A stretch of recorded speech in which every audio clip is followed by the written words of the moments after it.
presentation of Fox Sports.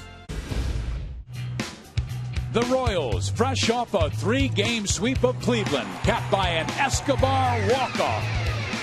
Now welcome the best team in the West, the Texas Rangers and their star, Josh Hamilton. KC hopes to repeat what they did in May when they swept the Rangers in Arlington. Rangers and Royals next.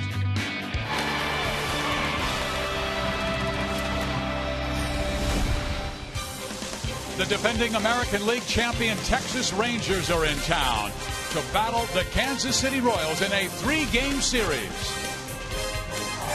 Hi, everybody. I'm Steve Physiak. This is Rex Hudler, and the Royals coming off a 3-game sweep against the Cleveland Indians. It was impressive because they scored 20 runs in the 3 games. 18 came in the first 3 innings. How about those Royals? Showing you a brand of baseball that I think is someday going to be championship caliber.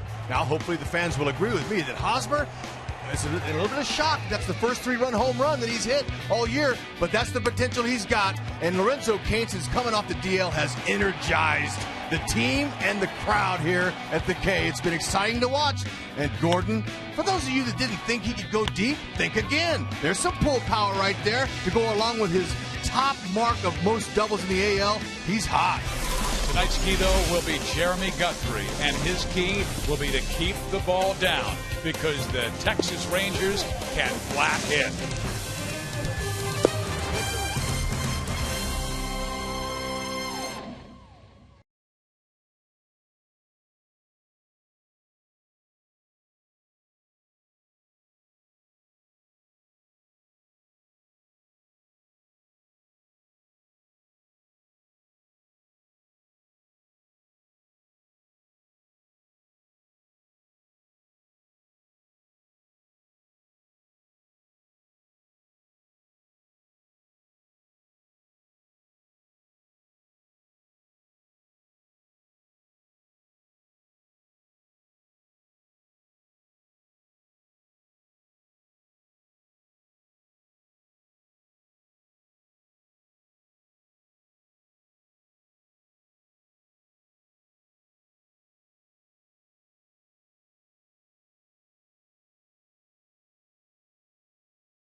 When you play, students win.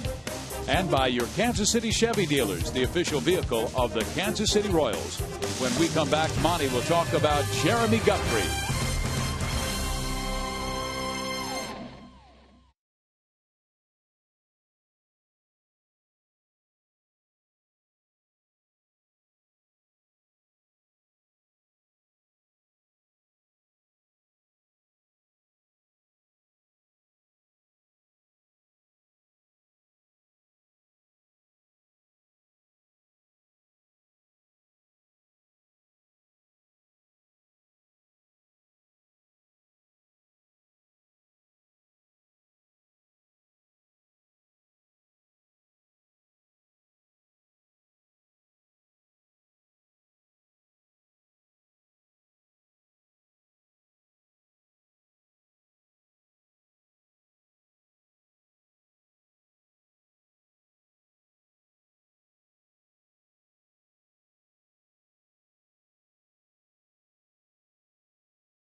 will make his third start as a Kansas City Royals, looking to get things back on track. His first 2 starts, he showed some ability to make some quality pitches. It was his inability to put hitters away that got him into trouble. Very important for him tonight on the Kia pitching report to get ahead of hitters, get in pitchers' counts. He needs to stay out of the middle of the plate, and he needs to finish hitters out of the strike zone. And by the way, he's going to be trying to do it against the Texas Rangers, a team that has scored 26 runs in their last 2 games.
High definition by Time Warner Cable, the official TV, internet, and home phone provider of the Kansas City Royals.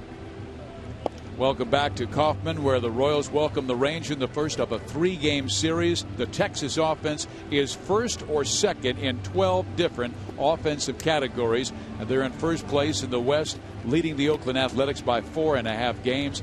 Kinsler will start things, then they'll go with Elvis Andrus, Josh Hamilton, Beltre, Cruz, Young, Murphy, Soto, and Moreland. And on the mound, making his 3rd start with Kansas City since being acquired from the Colorado Rockies, it will be right-hander Jeremy Guthrie. All right, Guthrie's a smart guy, but he knows not to get involved with all the statistics of their offense. So he's going to put those aside and try to pitch his game and find a way to get in that win column since his joining the Royals. Good hard fastball, about 92. Velocity is not a problem. It's location. He's got to stay on both sides of the plate, like my best friend Jeff Montgomery was telling you about. But this defense here, that's Guthrie's best friend. They are very good at turning double plays. They got a lot of range in that infield, especially with Getz over there at second base. Betancourt's getting a start at third to give Moose a little bit of a pine time, a little chill pill for him. He's been limping around a little bit on that knee still. Little sore. Frenchie's back out there. It's nice to see. The Royals come in at 44-60, winning 3 in a row. Their first sweep over Cleveland in 6 years. Jeremy Guthrie's first pitch to Ian Kinsler, and he takes it upstairs for ball 1. Kinsler red hot the last 2 games with 6 hits in 11 at-bats, and 2 of those have been home runs. 2 balls and no strikes. Guthrie 0-2 with Kansas City, 3-9 with Colorado, and has a very high ERA in both. Dave Island working with him to try and get him sorted out. He swings and pops this one foul. It will get out of play, and the count moves to 2-1. Yep. And Guthrie hasn't been Dave Island's only project this year. He spent a lot of time with a lot of different pitchers, starters, and bullpen guys to try to help him. What he's trying to do with Guthrie is to create some different angles coming into the plate. Maybe stay a little bit taller when he's coming home off of the stride, when he's pushing off. He stay a little bit taller, have a little bit of a downhill angle, change speeds with all 4 pitches. Really? That ball is lined to right field for a base hit. He's got to be able to mix them up really well, all 4 of his pitches, to be successful. Our time and temperature is brought to you by the parking spot. First pitch temperature 93 degrees, and the first pitch at 7:11.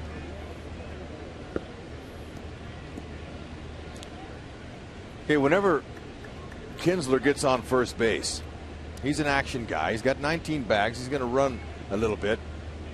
But the second place hitter, Andrus, very good number 2 hitter. A lot like our Venezuelan shortstop who's in the number 2 spot. Escobar hits the ball to the other way, moves the runners, does a good job. Very talented shortstop, just like ours.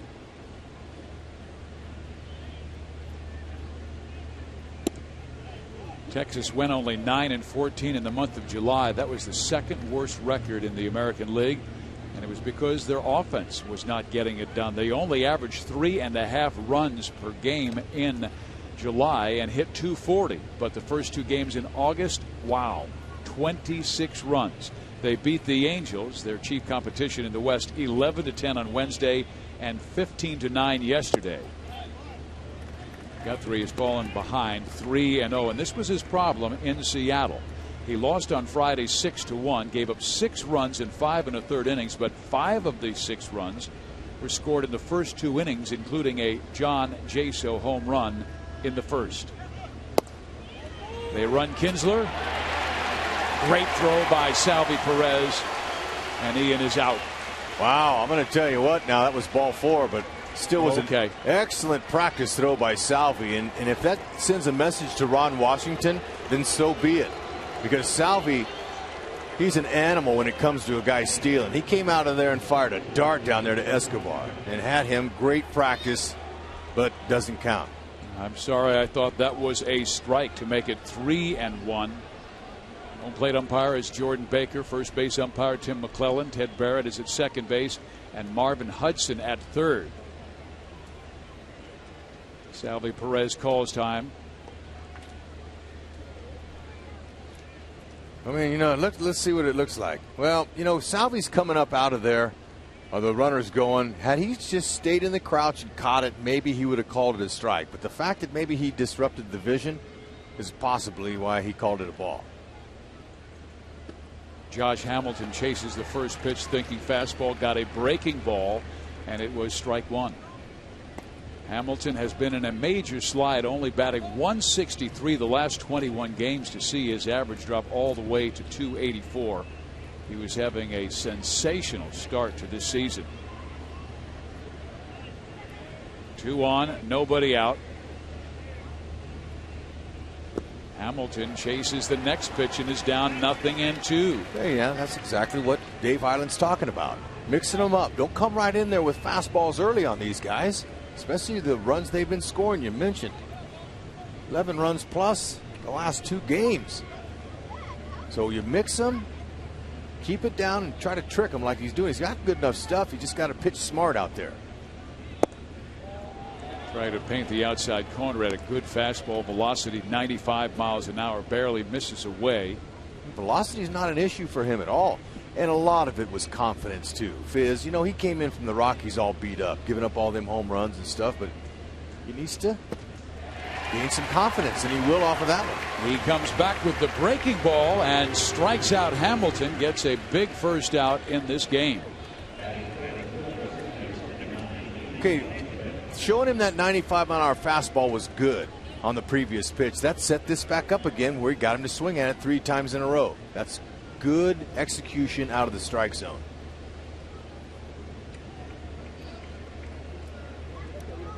Guthrie not out of the woods yet. He has to face a very dangerous Adrian Beltre, who has 61 RBIs this year, but in an 11-game RBI drought. Time called. The Rangers came in at 61-43, a 4.5 game lead on Oakland.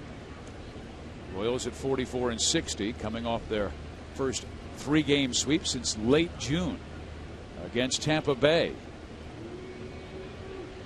Okay, Beltre, he's a run producer. Okay, that's your number 4 guy here. So he's a 275 hitter with runners in scoring position. He's got some pretty good numbers, but Guthrie can keep that ball in the corners. He might can entice him into grounding into his 6th double play. Salvi takes a look at first base, does not throw.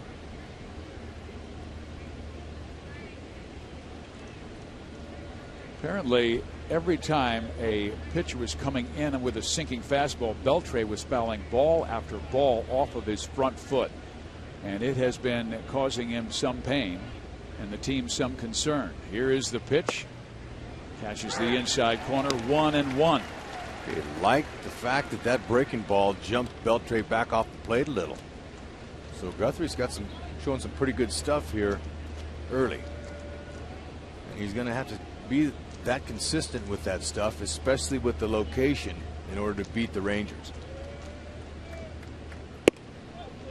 2-1. Over his career, Jeremy Guthrie has been a command pitcher, and he's had some very good seasons like 2007, 2008, and 2010, when he had an ERA of 3.8 and his command was outstanding on both sides of the plate. The reason Salvador went to the mound there, probably, and Chris Getz came in too, was to remind Guthrie to not worry about the runner so much. We've seen Escobar break to the bag, try to pick him off, and same way with Getz. Don't worry about the runners. Focus on the hitter, he'll hurt you. Ooh, good spot. Guthrie barely missing, and the count is 3-1. This team good enough by themselves. They don't need help from the pitcher walking guys. Well, they've got some guys that run, but if they want to run, let them go. Salvi's got a weapon for them. Texas first in batting at 278, first in runs scored, over 5 per game. 3-2. Believe me, that throw down to second on a straight steal by Kinsler on ball 4, that woke up Kinsler a little bit. He's not so antsy to go now. Salvador wasn't with the Royals. He was still rehabbing last time they saw him. So that was a good shot over the bow that Salvi threw. Ball 4. 2 walks in the inning by Jeremy Guthrie. Not a good start, and that has been his challenge in his first 2 starts with Kansas City. Okay, maybe that's a little away, but man, I'm telling you what, that's a pretty good pitch there. I mean, by not giving him the corners, that's going to hurt Guthrie, because now he's going to say, I got to be finer, and these guys are big power hitters, especially Cruz. And he has been hot. He's been one of the rare players who has been hot with 6 home runs in his last 11 games. Ball 1. Keep it down, and you can still get out of this without getting hurt with a little ground ball double play. But Cruz and the Rangers have a 301 average with him loaded, and he's the only guy that's got both of their slams. He hits this one well to right field. Francoeur going way back. Gets there to make the catch. The runner Kinsler tags at third and comes home to make it 1-0 Texas. Whew, man. Nice for that breeze to come in from right field to hold that ball in the yard. Now, if Guthrie's with 2 outs now can get out of this with just 1, that'll have been a good inning for him. Because Cruz has been sending some cruise missiles over the walls in that last series. So it stayed in. Frenchie got back on it. Still, Jeremy is not pitching with the kind of confidence we saw him pitch with Baltimore. He's been a different pitcher this year with Colorado, now with Kansas City. Now facing a dangerous batter in Michael Young, and he throws him a first pitch breaking ball, strike one. This is a 282 hitting team. That's a good number with runners in scoring position. The team that drives in some runs. Young's a 284 hitter.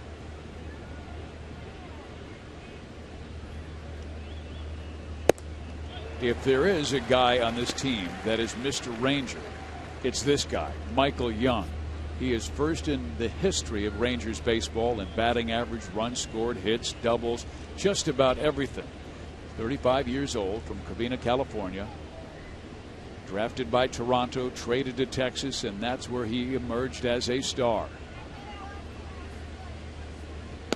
Way outside, 1-2. Tell you, Guthrie's finding himself in this inning, but what I'm seeing is a good fastball. And you know, if their gun's accurate, you still want some 94s and some 95s in there. Man, you know, that's a lot to work with there. You can set hitters up. His curveball looks pretty sharp. That's in the dirt.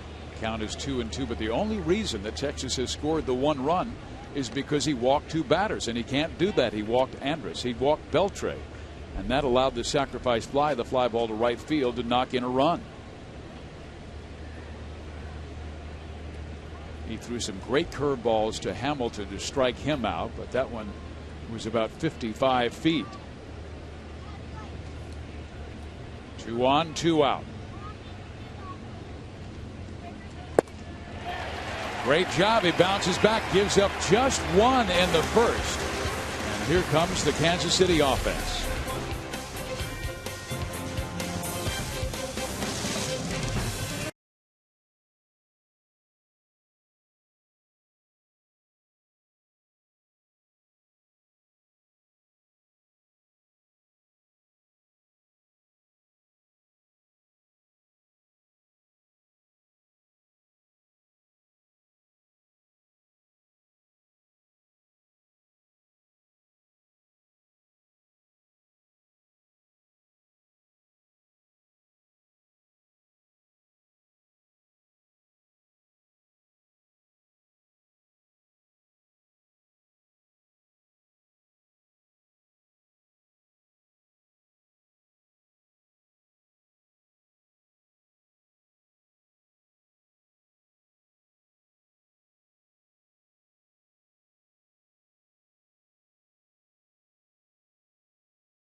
City beat Cleveland 7-6. More on the Royals shortstop. Here's Joel Goldberg. What a moment it was for him. He said he hit that ball and he started screaming and threw his hands up in the air right away as he knew it was going to get through. And Alcides, he had never hit a walk-off in the big leagues before. He said they were punching him in the stomach, punching him in the head, and he said he had fun. It felt great. He said he got over 25 text messages today from family and friends back in Venezuela. And I said, well, what's more exciting, a great defensive play or the walk-off? And he said, I love the great defensive play, but I've never done this before. He went with the walk-off. Joel, it's one of those rare times where it's good to be punched. And here's the Kansas City lineup. Gordon has had a solid series. And Alex, with 37 doubles to lead the American League, will be followed by Escobar, then Kane, Butler, Perez, Francoeur, Hosmer, Betancourt, and Getz. The left-hander is Matt Harrison, and he is one of the best southpaws in the American League with a 12-6 record. Rex, he's third in wins, third in complete games, second in nighttime ERA, which is only 2.5, fourth in road ERA at 3, and he was an all-star who pitched here in Kansas City. Yeah, but you know what? As good as those numbers sound, I don't think you're going to scare one Royal with those numbers. He's going to come in there across the plate like everybody else does, and what he'll try to use is a sinking fastball He'll cut his fastball a little bit as well. Slider, curve, and a very good changeup. Now he's going to hook the lefties. He's going to use that changeup against righties to get him out. Andrus throws out Alex, 1 down.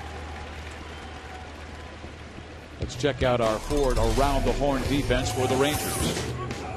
All right, the Rangers have made 55 errors this year with a .986 fielding percentage. That's in the top third of the league. Now, Kinsler's a little bit suspect at times. He'll drop a few, but you know, he's a very good double play turning guy, man. Look at him. He's already dirty. He's scrappy. You know, he's their leader on the infield. Andrus, the shortstop, very smooth. He's in the same league as Escobar. They're from the same country. We saw Omar Vizquel up in Toronto, and I asked him, who's the best Venezuelan shortstop now? He said, man, there's some good ones, but I'm going to think Escobar's got as good a chance to be a great one as any of them. So Omar thinks Escobar might be better. Escobar with one of the highlights of his career. A game-winning hit last night in the 11th inning. Just popped it through to the left side in between the third baseman and shortstop. KC swept Cleveland. And here is a pitch that comes inside. Harrison, in his last 2 games, has not pitched that well. After his shutout of the Mariners back on July 15th, he's allowed 9 runs in 13 innings versus the Angels and the Chicago White Sox and lost both of those games. Well, you know, there's not any starting pitcher in this game up here that ever go unscathed. Just ask MVP and Cy Young Verlander. I mean, even he gets hit. So the Royals are going good, coming off of a sweep. Offense is at a high level. I would expect them to be able to come out and rake against Harrison. Now, 257 is their overall average against southpaws, and their record isn't the best. They're 12-20 versus left-handed starters. Going to be a tough one for Andrus. Just does gut Escobar at first base. Just got through talking about his skills. He has the same agility at shortstop. And what Escobar would love is Andrus's postseason experience. He's gained valuable. This kid coming in on this ball here 2 times. He's been to the World Championship, the final game. 2 outs away from being a champion. So the kid's got a lot more on Escobar, but you can see the hustle. Here is Lorenzo Cain. Ball 1. Cain with an RBI in the first inning of each of the last 3 games.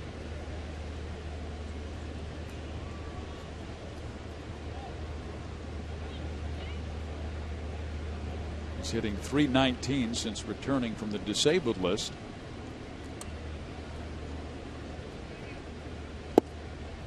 Waves at the off speed offering from Matt Harrison. 1 ball, 1 strike. Harrison won't strike out that many. He's mainly a ground ball guy. Kevin, I'll guarantee you he'll pull that changeup out anytime, any count against a righty. If he thinks that one of their hitters, one of the Royals, is looking first pitch fastball, he'll throw the changeup. And he snaps that little 89-mile-an-hour fastball in there for a strike. He'll kind of cut that ball in on righties as well.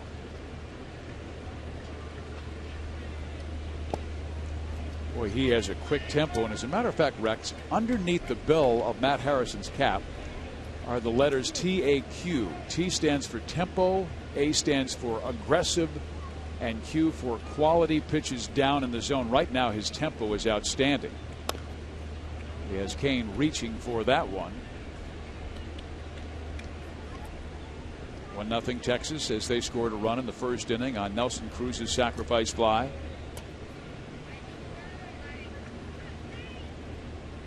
Way high, so Cain works the walk, and Matt Harrison has been a good control pitcher this year. Only 36 walks in 136 innings. Cain's not much of a walker, but he'll take that one. That's a good AB. Got to see a lot of his pitches. That's just his 5th walk now in his 88th at bat. And here is a guy who has worn Matt Harrison out through the years. 7 for 10 with a big fly. Billy only had 2 hits in the Cleveland series, so he's ready to rock again, and he takes up high, ball 1. Okay, so watching Harrison pitch from the windup is almost similar to the stretch. Once he gets his windup going, he really is short and quick to the release point. Same way here. He's holding runners on. He's quick home. He won't be easy to steal off of. Snaps a strike in there, 1-1. But he does have a little bit of a leg kick right there. So he will slide and he'll lift it up.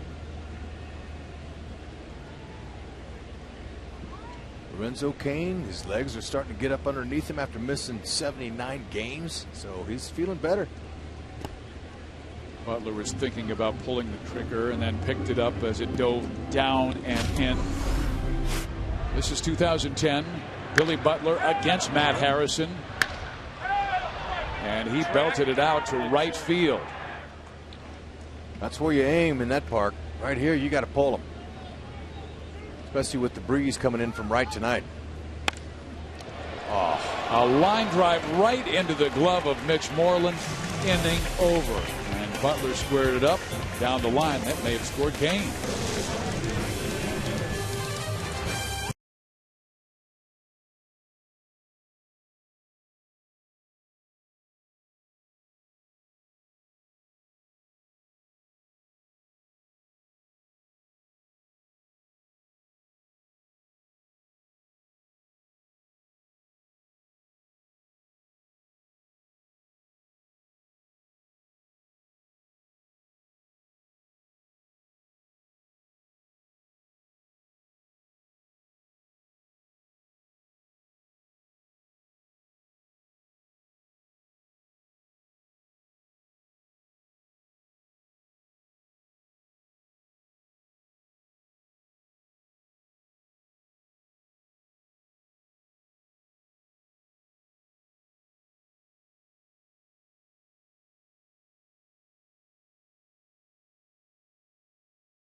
Organist Jeremy Boyer.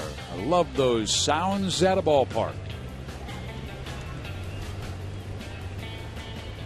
Meantime, another Jeremy is on the mound. Jeremy Guthrie gave up a run in the first inning, tries to settle down here in the second, facing a red-hot David Murphy, who has been the hottest Ranger of late. And he stays hot, hitting a line drive to center field. Cain will run it down, but Murphy squares it up again. He came hitting 15 for 28 on the recent homestand. And fans, every Wednesday is Ink Student Night and Local Music Showcase. Show your ballot ID at the box office to get a $7 ticket. Make sure to get here early for live local music and drink specials in the outfield experience before the game. Go to Royals.com/Student Night for tickets. Here is the newest Ranger, Giovanni Soto.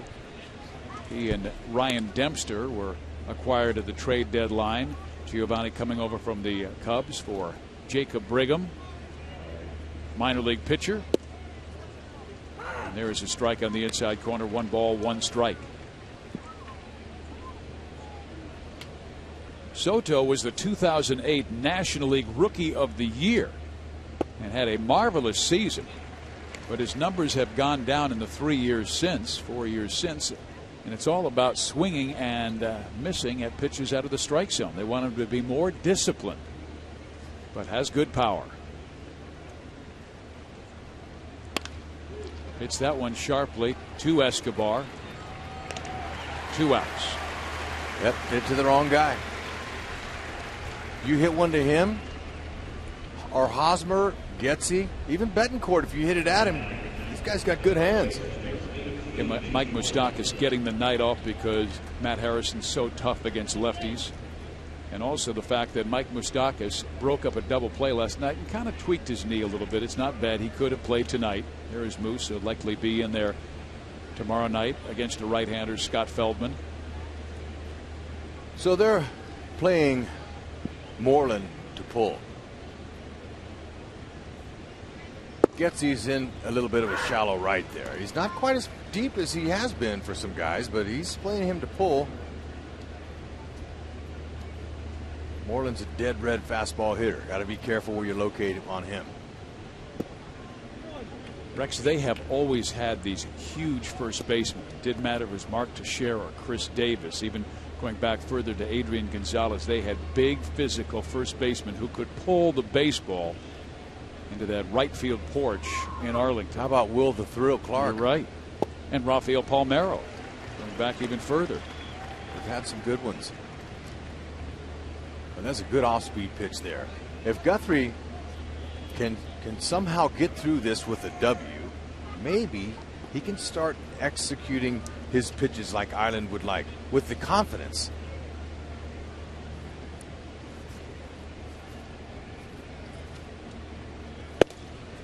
Well, he works a 1-2-3 second inning. That's a good sign for Jeremy Guthrie. He still trails Texas 1-0 as we go to the bottom of the second.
Suite is Robert Dyer. He resides in Levacy, Missouri, and works in telecommunications for the Kansas City Public Schools. But during his time there, he has been involved with the Students in Transition Department, which provides food and shelter for the many homeless children within the Kansas City School District boundaries. Salvi Perez swings and gets a base hit to left field. And Robert Dyer likes it. Okay, he's early. Fastball swinging. First pitch, he's looking for it. Found a hole.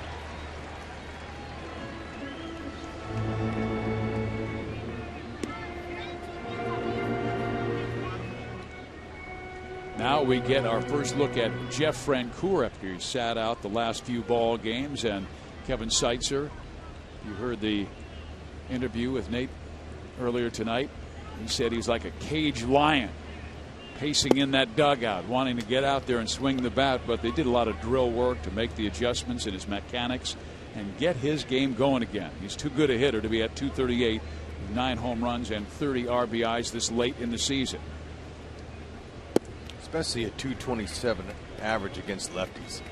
Just 3 homers. But, you know, he's not going to get it all back in one swing. And he's a veteran enough to know that. So he's just going to go out there, keep his short swing, try to stay up the middle of the field, and his eyes will tell his hands if he gets a home run pitch. Now, that's a good short swing.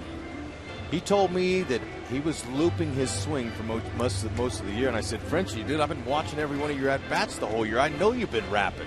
Stop it. When you wrap the bat, it makes you slow to the ball, and you pop up a lot of pitches. So he's going to try to level off his bat a little bit, not wrap it around his head.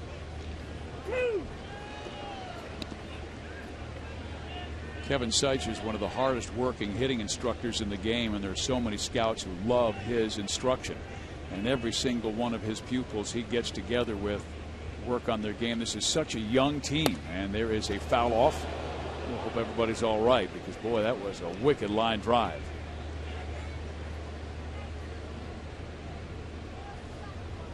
And the team has been hitting well, Rex. They're third in the American League at 268, but a lot of young teams, it takes them a while to provide that power and also understand what you do with men in scoring position. That's why they're 11th in runs scored, just a little more than 4 per game.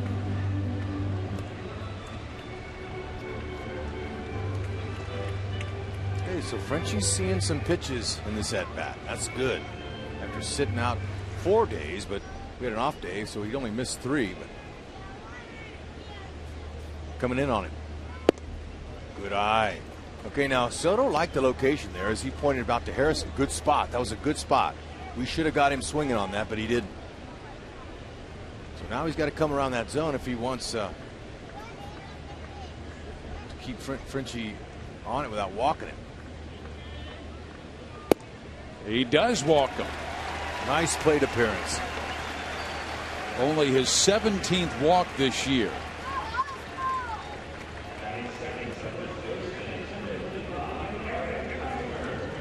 Just a reminder, fans, as you enjoy a cold one, to look forward to Miller time later in this evening's game, brought to you by Miller Lite.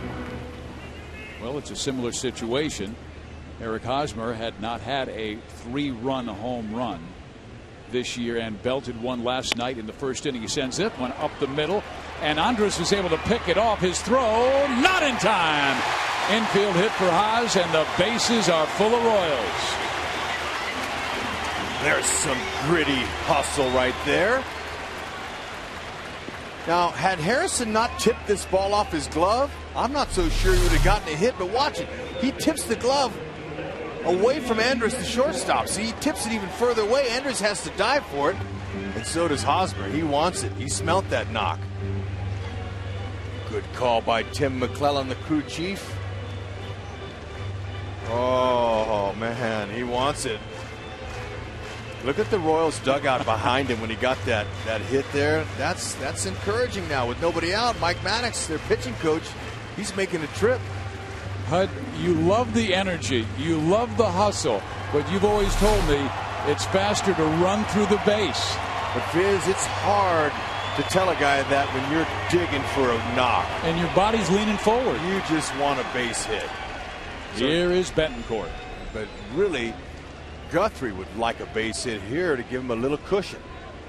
Unieski in an 0 for 17. The Texas Rangers will give up a run to get 2 outs. They're playing their infield back. Now Harrison would prefer the ball struck back to him. Betancourt would prefer it to more green. How about over the fence? He's got some pop. He's got 7 homers, 1 against lefties.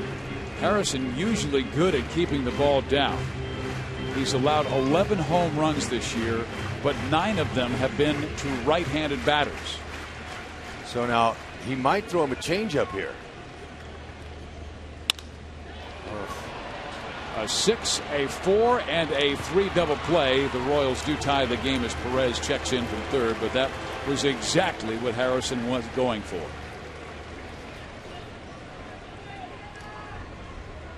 Good location. Fastball counts to righties. He's going to throw you a changeup. He got him out in front a little bit.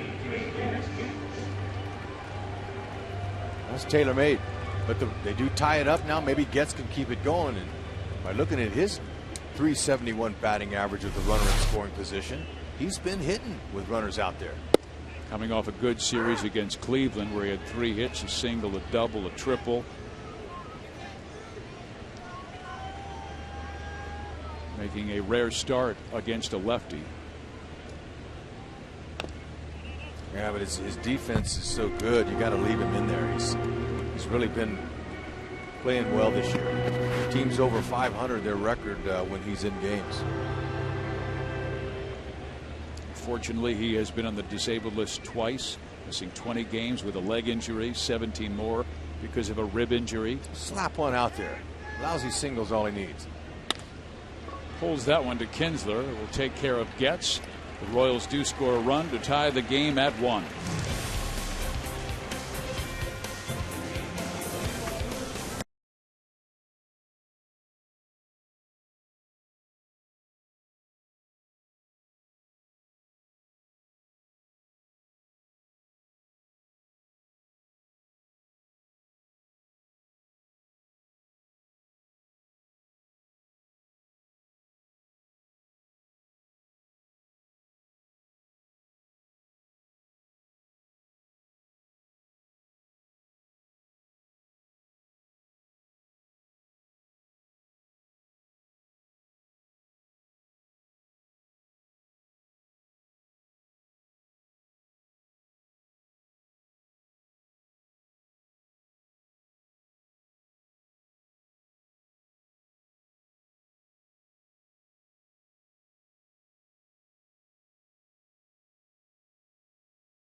Inning of work. We have invited Darren Copeland up to the booth.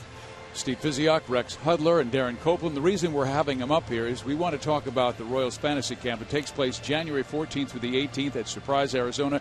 Darren, you played in it, and you're going to go again. What's it like? I did. I survived, and you know what? If you're a big baseball fan, it's the best week that you could have in your life. I mean, just to have the chance to go see the former alumni, you know, the George Bretts, Frank White, Willie Wilsons, Dennis Ler, I could go on. It's just a fantastic experience.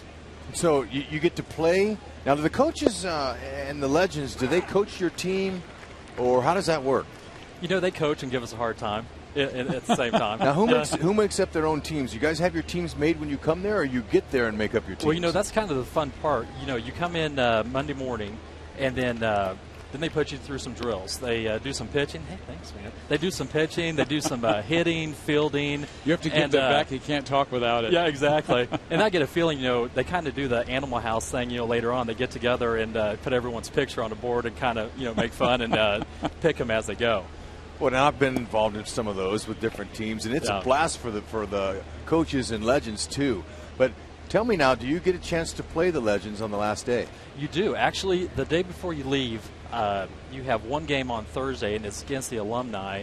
And, of course, that's a lot of fun. Everyone's getting amped up. And that ball is hit well but foul.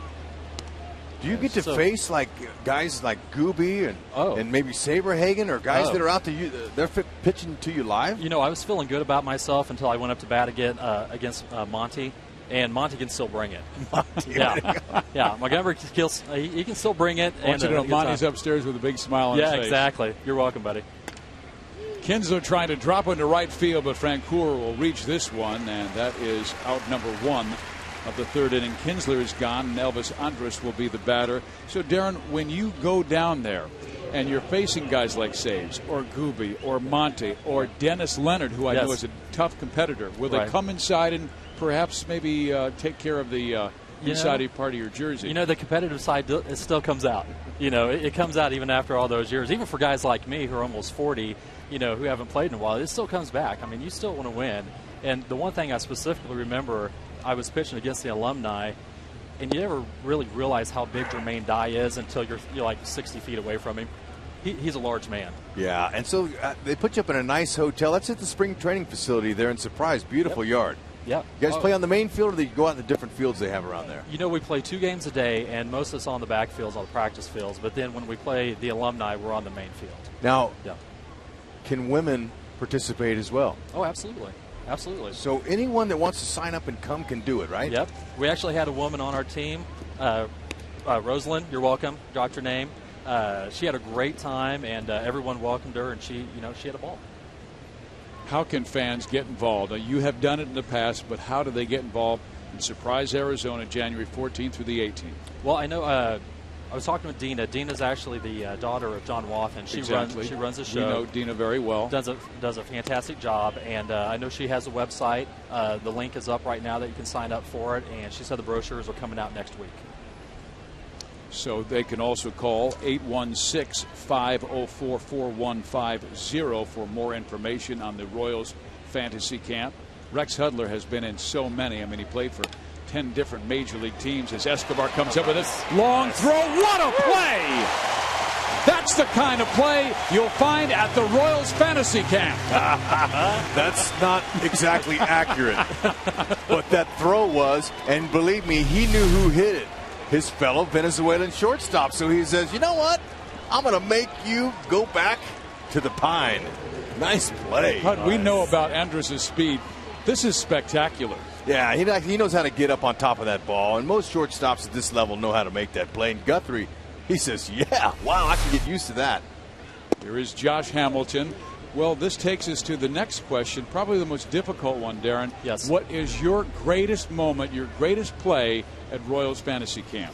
My greatest play at Royals Fantasy Camp. And you can make it up if you want to. Okay, yeah. Here's Josh Hamilton going deep right center. Frenchie is there and makes the catch.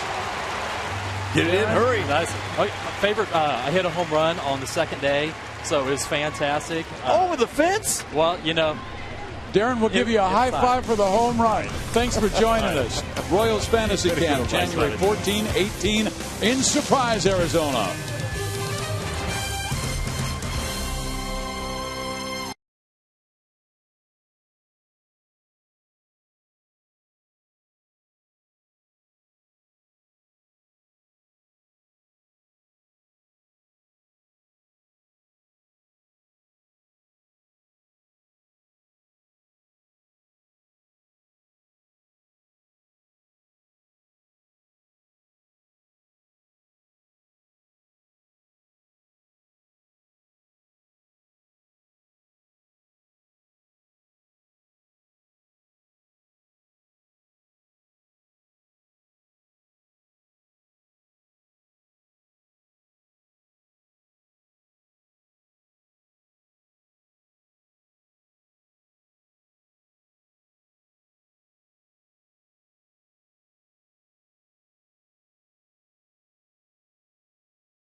August 14th against Oakland. The first 10,000 fans will receive the winning T-shirt from the Fan Design and Fan Vote Contest, presented by Champion Windows. Gates open at 5:30, so get there early. Go to Royals.com/T-shirt Tuesday or call 1-800-6-ROYALS for tickets.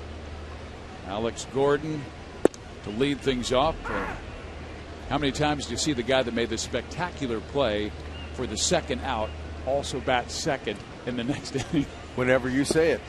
1 out of 9. That's right. But Gordon wants to get something started again here. Now, they'd like to get more than just one. They had him loaded up in the last inning. Alex belted his 6th home run of the year, and he slashes this one foul out of play left side. Matt Harrison, he's a road warrior. I'm going to tell you, he's 8-3 on the road this year. Righties are raking him at a 283 clip, 9 homers. Righties hit 86 points higher than left-handed batters. Slow the mo. That's right. Slow the momentum down is going to be his key if he can to keep the Royals down. They've been hot. They've been raking. Hamilton in center takes care of Gordon, and that takes us to Alcides Escobar, who just made a fantastic play at deep short in the hole. Accurate throw to catch a fast Elvis Andrus. Anytime he has a challenge defensively, he's up for it. But especially when his fellow countryman and opponent as a shortstop hits the ball to him. So he doesn't need any more motivation. The guy loves to play baseball, and it's fresh to watch him and the rest of his players, his teammates that have a very high ceiling. It's nice to see them play because they have energy. A strike to Escobar. I would rank that in his top 3 plays this year. He's made a bunch of them. You watch him day to day, you see one a game at least.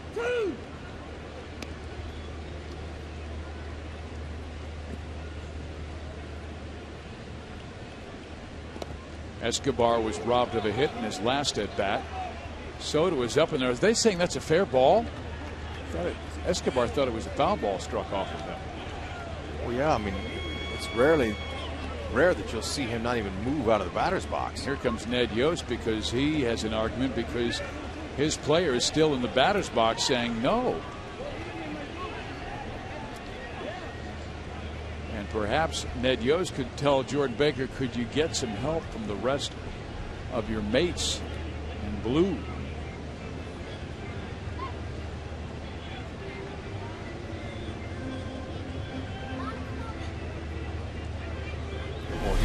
Make him go back. We'll have to see it again. Oh, yeah, it hit off of his toe. And his foot, but his bat first. It should have been a foul ball. Okay, if it hits his body after he swings it, just like you would foul a ball off your foot, if it goes fair, it's foul. I mean, even though it bounced. Look at that. How about that? It bounces, and he checked his swing, and the ball hit off his foot. Young Jordan Baker made the call, and here is Lorenzo Cain. He takes outside, 2 balls, no strikes. Cain walked his first time up.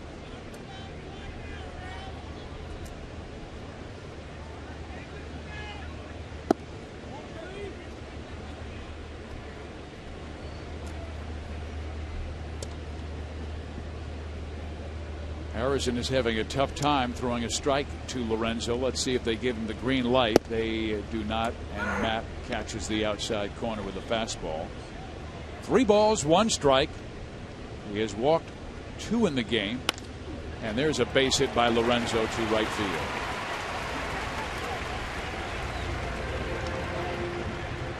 As we take a look at our Toyota League leaders, Albert Pujols, who scored the most runs in the American League since the All-Star break with 22. But there's Lorenzo Cain, 4th place with 17 runs. For more on Mr. Cain, let's go to Mr. Goldberg. Well, let's see if Mr. Cain gets running here. Maybe not with Billy at the plate and 2 outs, but what Lorenzo says is this. When his legs were at 80% when he came back, he said they were dragging a little bit. He just wasn't completely himself. It was a struggle a little bit at times, and he was doing the best he could. But he feels like now he is as close to 100% as he has been, and you could see him running with more confidence, and that includes in the outfield, whether it be in center field or the last few games in right field when Dyson was in center, which, by the way, hasn't played a lot of right field since AAA Omaha last year. Said when he is in right field, it's like having 2 center fielders out there with he and Dyson. Either way, a big speed component for this team. No question. And he has driven in 17 since the break. Pujols with 22 RBIs for the Angels. And the Angels are chasing the Rangers in the American League West. They are 5 games back currently. Since the break-in. Willingham having a solid season for Minnesota. Well, the numbers are good. But what a guy can do on the field to energize the team and to bring them a little bit of life. That's what he's brought as well. The numbers are good, but man, he's been active on the bases. He's been almost flawless in the outfield, and he's good in the clubhouse. So we knew that, they knew by giving him the job early what he could do. Rex, when you talk about strength up the middle, they were losing their catcher, their second baseman, and their center fielder for much of the season in Kane, Getz, and Salvi Perez. That is a big loss, both offensively, but even more defensively. A lot of people kind of forget that they've been shorthanded a lot with their position guys, but Ooh, Billy was ready. They gave him the green light on 3-0 and missed his pitch as he fouls it off the left side. The count is 3-1. And what makes Harrison so tough at times is that his changeup and his cutters in on righties can, if he locates them properly, he can turn those into outs. Harrison has thrown 56 pitches. Guthrie has thrown 47.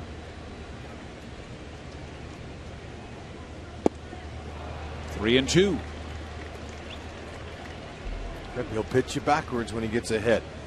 Now, last season, his numbers were lopsided as far as he could get righties out and lefties hit him hard. This year, it's different for Harrison. The righties are hitting him and the lefties aren't.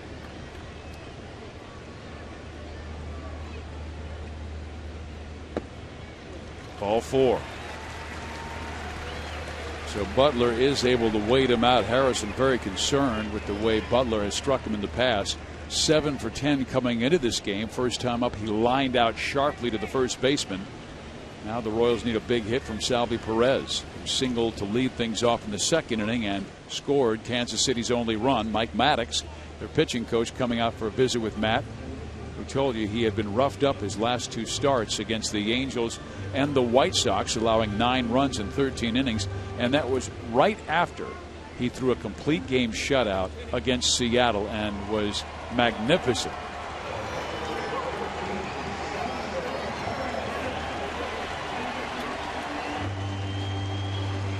Perez with 5 home runs and 10 RBIs. He made his debut on June 22nd, and in the 4th inning of that first game belted a home run. Ball 1. Perez's last big fly came against Jason Vargas of Seattle back on July 16th. That was 44 at bats ago.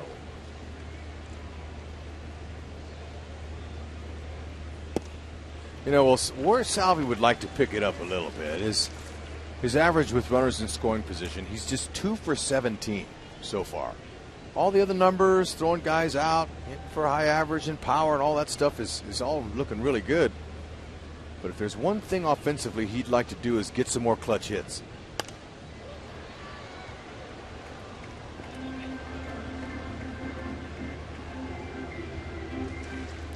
You know, in talking to umpires around the league like I like to, I ask them about Salvador Perez, and they just light up. They say, you know what, he's the most polite young man. For a big guy at 6'3", he gives us a good look. He gives us a good look behind the plate, and that's not always the truth.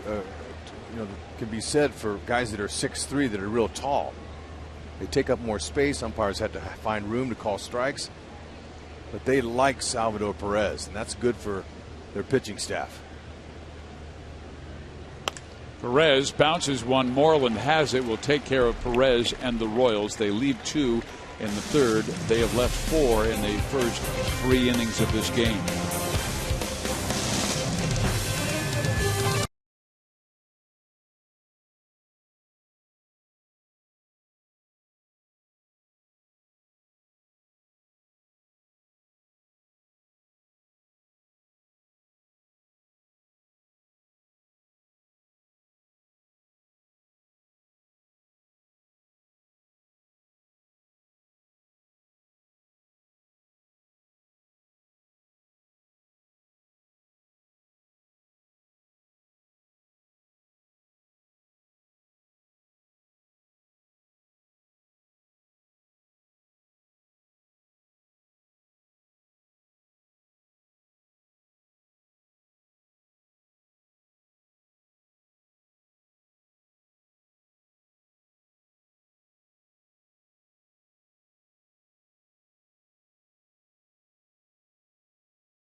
I would like to give a shout out to Cliff and Marge Reynolds celebrating their 65th anniversary. They're watching the game tonight in Ottawa, Kansas, and that is their family up in section 114. Way to go, Cliff and Marge. 65 years? They got married at age 2. They're only 67. Wow, man, way to go, folks. What a nice model of consistency. And love. I'm sure. Here we go to the 4th inning. Jeremy Guthrie is facing Adrian Beltre, and he has the count 0-2 to Beltre, who walked his first time up, and that pushed Ian Kinsler to third. He would score on Cruz's sacrifice fly. Popped him up right side. That will get out of play, though, and the count stays at 0-2. Kansas City with a healthy series against the Cleveland Indians, scoring 20 runs on 34 hits, belting their first home run in a 53-inning stretch.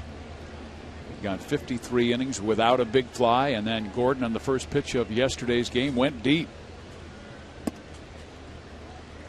A little bit of run support's going to be good for Guthrie if he can somehow get a lead. But anyway, I like how he's executing his pitches. He's mixing them up like Dave Iden wanted him to, using all 4 pitches. And with some confidence, with a wind behind him. That ball is stroked well to right center field. He wants to get where, confident-wise, facing big league hitters, he knows he's going to get guys out instead of hoping to get guys out. But you can't get guys out when you miss up there. Big difference between knowing you're going to get a guy out and hoping. That's confidence. That's that extra man a guy takes out there. It's very important. But when you haven't had any success, it's hard to find.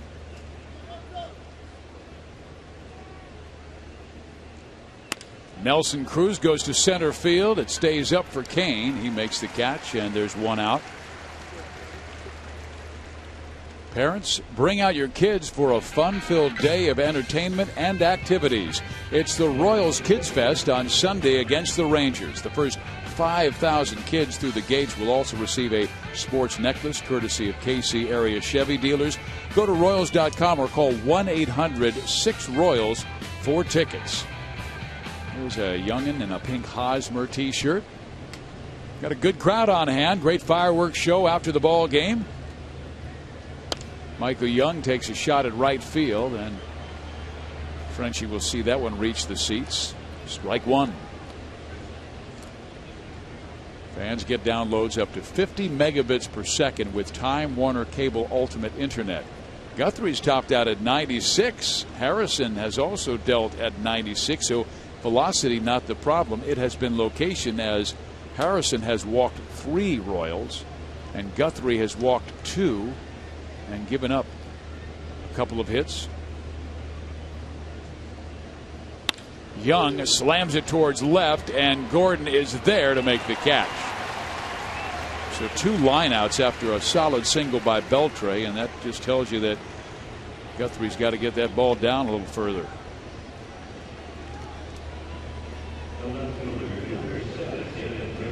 Jeremy had real trouble in Colorado, particularly at home with an ERA over 9.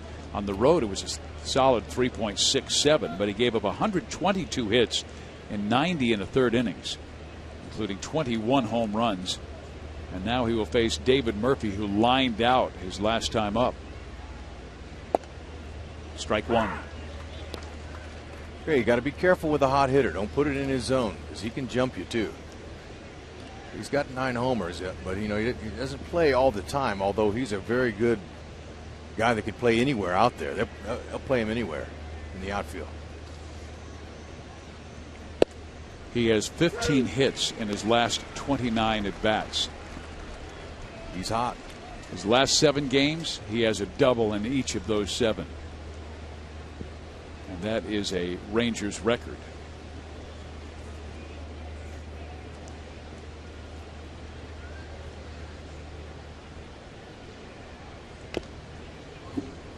just let up enough. He was right around belt high. Bad location, but Murphy mistimed it and fouled it back.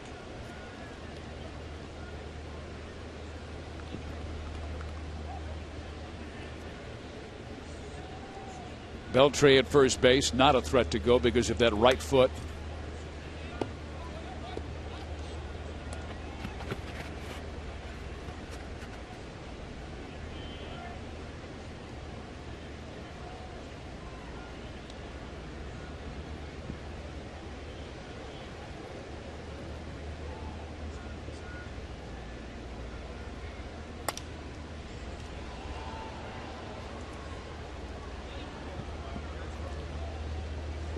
He's been fouling off a couple of good pitches. Is Guthrie trying to finish him off?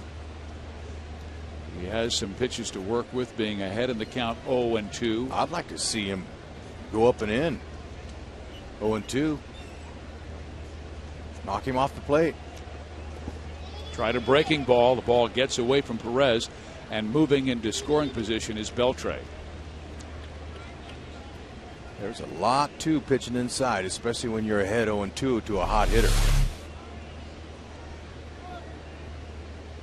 Because you want to knock him off the plate with a fastball so he's not so comfortable up there. You don't want that guy to be comfortable. And David looked very comfortable on the pitches away from him. Yeah, you can even bounce a curveball at his feet, just make him move his feet. But you can see he's open. He has a nice open stance. He sees the ball well. Right now during this period when he's hot, make him uncomfortable. He goes to left field and drops it in front of Gordon. Alex will bring the throw home, and Beltre will score to make it 2-1. Okay, he was looking for that pitch. Because why? He's comfortable.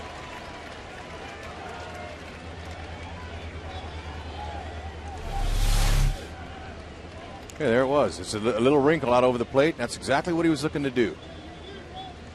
Good piece of hitting.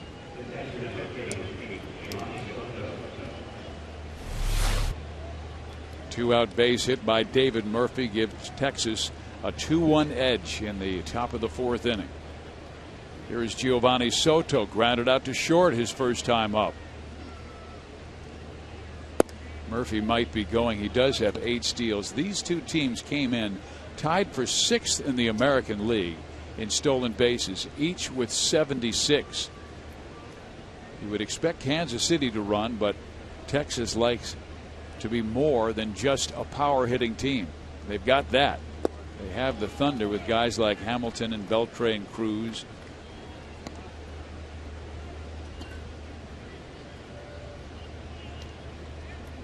Soto, when he won Rookie of the Year in the National League with the Cubs, belted 23 home runs, just 6 this year.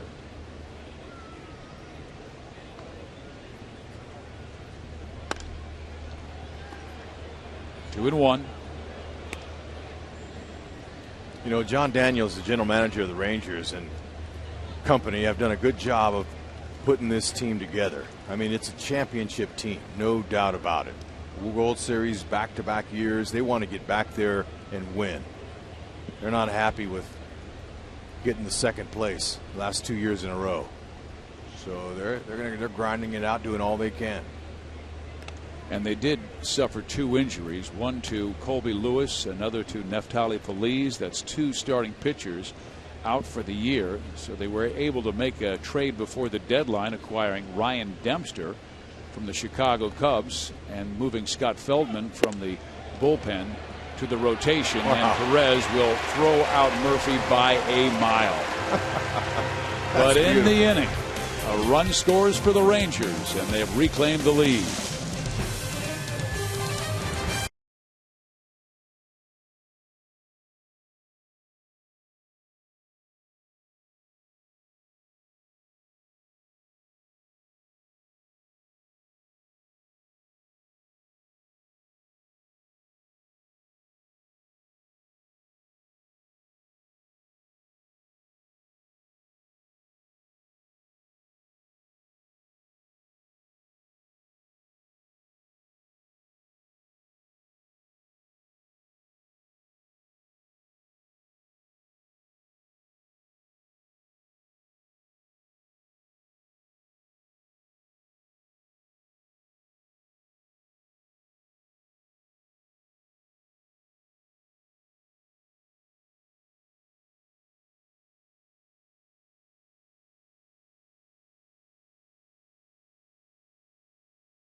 by AT&T, the world's largest 4G network. AT&T, rethink possible. Steve Physiak, Rex Hudler, Joel Goldberg, Jeff Montgomery with you at Kauffman Stadium. The Rangers leading the Royals 2-1, game one of a 3-game series. Matt Harrison, who has 12 wins this year, and that is tied for third in the American League. As the league leader is David Price of Tampa Bay. He and Jared Weaver each with 14. Hey, this young man here, he was instrumental in last season getting his team to the World Series. Kinsler, nice play. Wouldn't you know it? Frenchie squares a nice ball up. Been riding a pine for 3 days. Comes out and gets a walk in his first at bat. Then he nails one, and Kinsler makes a nice play on it. Let's take a look at AT&T U-verse reverse replay. Oh, let's do it. This never gets old. Look at this guy coming out of there throwing. Wow, his footwork is impeccable. He's got great feet. You got to get your feet going towards your target as a catcher. He shuffles those feet, and he's got an arm, and he's got pride to go with it. You steal on him, thou shalt not steal a base on Salvi. He loves it. He's got pride. 6th runner he's pegged already in his short time since being back. Eric Hosmer fouls off the first pitch that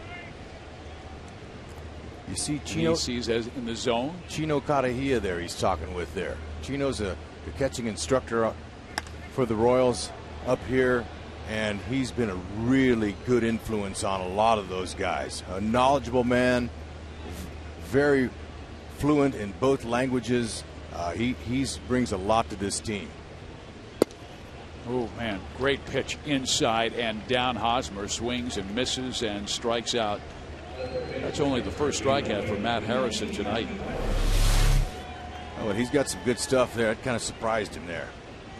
It was not a strike. That's exactly what Harrison wants to do.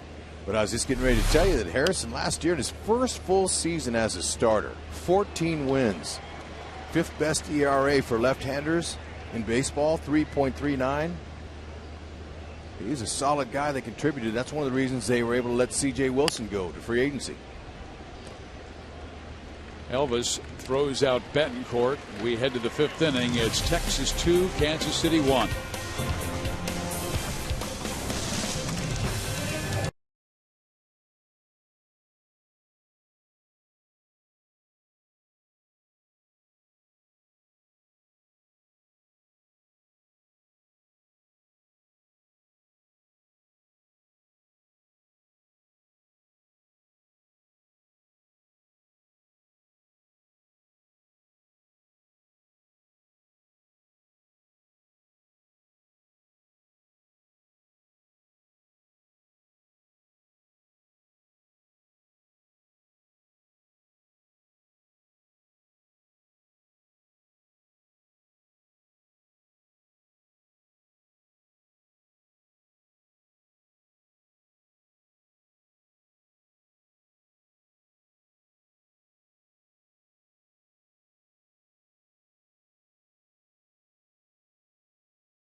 The Sluggers Blue Crew by U.S. Toy. We want to be part of the fun all year long. Members receive a batting practice jersey, backpack, water bottle, ticket vouchers, front of the line access for every Sunday fun run, and much more. Membership is just $20.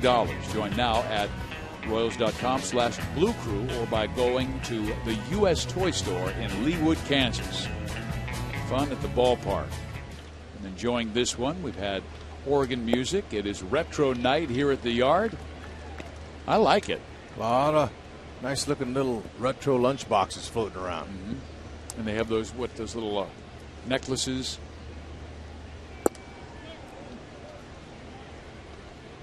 Sporty looking. Players wear them. Here is Giovanni Soto to lead things up. He was at the plate when David Murphy was cut down trying to steal by Salvi Perez. So I like to call that a bonus at bat. Doesn't count, but you got to see some pitches. Guthrie wants to finish guys off. He's had 2 strikes on several, and then they've got base hits. He had Beltre down 0-2, and he got a base hit. He had Murphy down 1-2, and he got a base hit. And that is right now the difference in the game. Texas, a very good team. They are the 10th team to lose consecutive World Series, and the only team to go back a 3rd straight year and win was the 1923 New York Yankees. That fastball rides high and outside. Last team we saw do that was the Atlanta Braves back in 91 and 92. They lost the World Series. Before that, the Dodgers in 77, 78. You know, Jeremy Guthrie has a tremendous personality. What a nice guy. I mean, you know, he's a guy you could talk to if you were at a bus stop and he happened to pull up there and he'd roll down his window. I mean, he's a friendly guy. He's got a beautiful family back in Utah. Good pitch there. And he strikes out.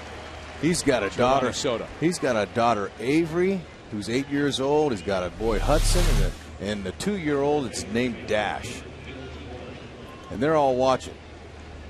Back in Utah, he wanted to send his best to them. Let those folks out there, his family, know that he's out there working for them and the Royals. He wants to get a win badly. Wife Jenny, high school sweethearts. 11 years they've been married.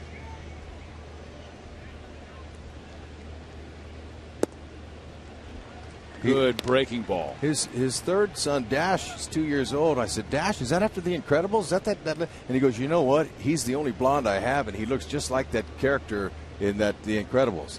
The little boy that runs. I thought that was a great name. He's so fast. His name is Dash. Good name. Dash, you got a good papa. He's trying to get Mitch Moreland here. Big time power, 10 home runs, 28 RBIs. Jeremy struck him out swinging last time up, and Moreland delivers to center field. Kane is there. 2 outs.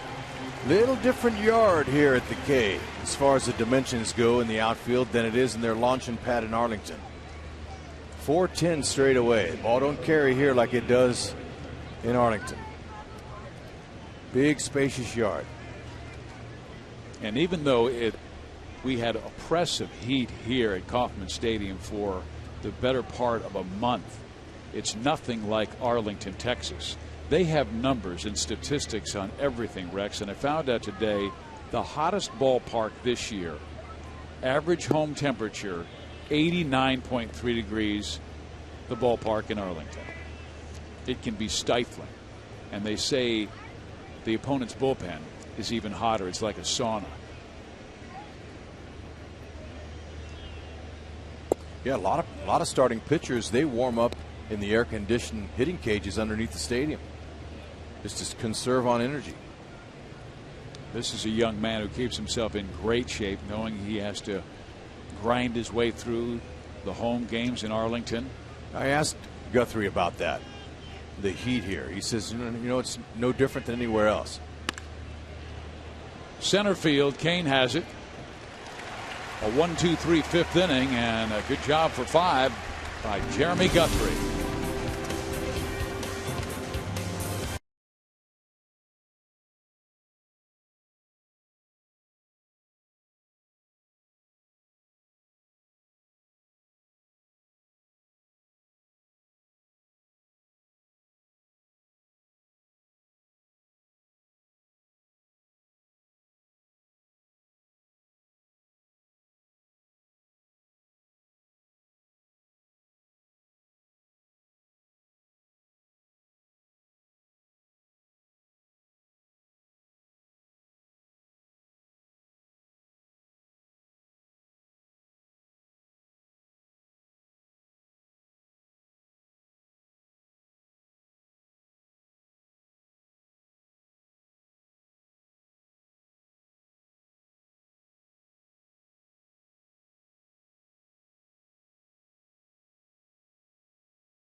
will feature a post-game speech by Rangers slugger Josh Hamilton and a performance by Dove award-winning artist Building 429.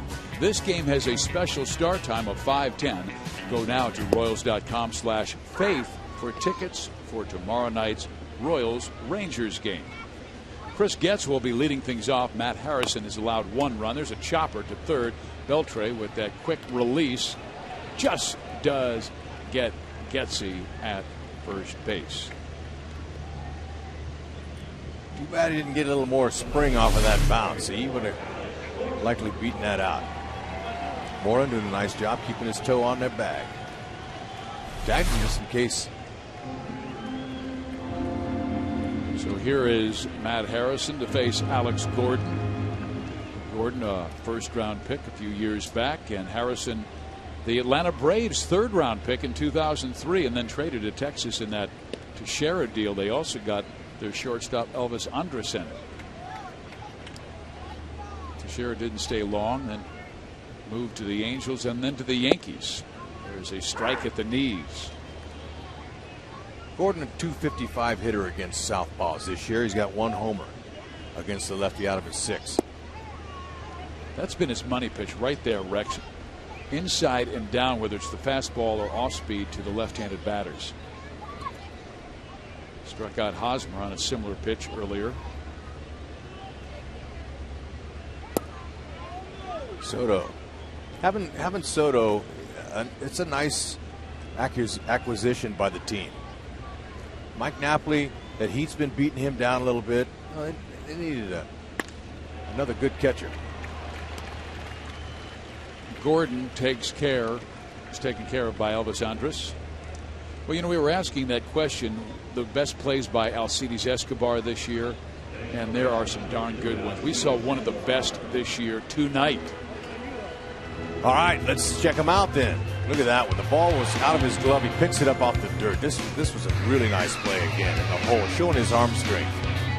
Look at that backhand flip. That last one was tonight. That first one you saw was the one in St. Louis. That was in shallow left field. It was a big time in the game too. But he makes them no matter what the score is. Anything that comes at him. Now here it is again. Watch the ball. It's on the ground. He picks it up off the ground and doesn't stride. He just uses his long legs for leverage on the throw, and Escobar's got to go. We are through 5. It remains Texas 2, KC 1.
Starting the 6th, Steve Physiok along with Rex Hudler. Big shout out to Jeremy Guthrie's family watching tonight in Utah. And Rex, just your thoughts on the way he has worked a very good offense. I like how he's changing speeds. He's going with more off-speed pitches instead of challenging guys. I'd like to see him pitch a little more inside to make them not so comfortable. But, man, so far you can't complain at all what he's doing against this high-powered offense, just giving up 3 hits. He's retired the last 6. And he is facing a team that scored 26 runs the last 2 games against a very good pitching staff in the Los Angeles Angels. I'll tell you, one of the reasons is that he's getting ahead of hitters. That's always the key to success. Got to be able to work ahead and work your off-speed pitches off of it. Here's Andrus right now, then Josh Hamilton waiting on deck. Adrian Beltre to follow. If anybody gets on, Nelson Cruz.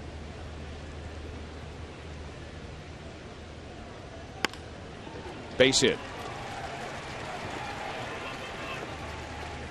Just the 4th hit off Guthrie.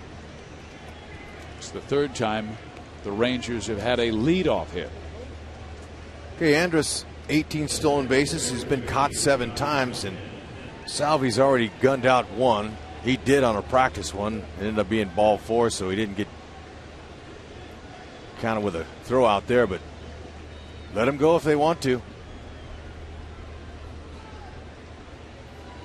Go at your own risk, because Salvador's waiting.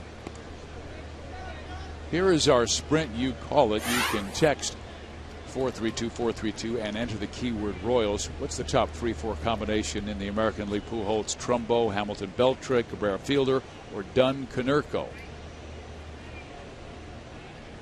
Okay, to be successful, you got to have run producers right in the middle. Boy, that Cabrera, Fielder, they are having a heck of a year. Detroit is charging in the American League Central.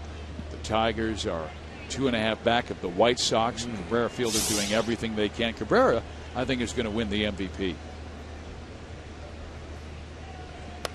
Hamilton, one of the candidates. He just took a 1 RBI lead over Miguel. Okay, there they are. Dunn and Konerko have done an outstanding job in the middle there, producing runs for them. Pujols and Trumbo. Albert's come on to be Albert, and Trumbo is just being the same guy he was last year. He led the Angels with 29 homers, so they're all really good. Hamilton, you know, he's only human. He got off to just an unconscious start this year where he was just hitting everything. And then, you know, it happens. Sometimes guys go into a little mental funk. Some physical ailments a little bit have bothered him. But, you know, mainly he's had some mental struggles. But you hit your way through them. He was incredible in the month of May with 12 home runs, was player of the month. He had 6 home runs in 6 games. Okay, there's a nice inside pitch. 94, that's good. Back him up a little bit, maybe get him on an off-speed pitch and roll over for a little double play. That's what he would like to do. Usually pitchers set up the next pitch coming by a good fastball in.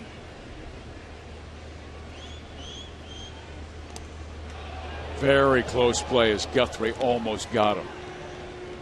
And of course Hamilton had that huge game against Baltimore back on May 8th.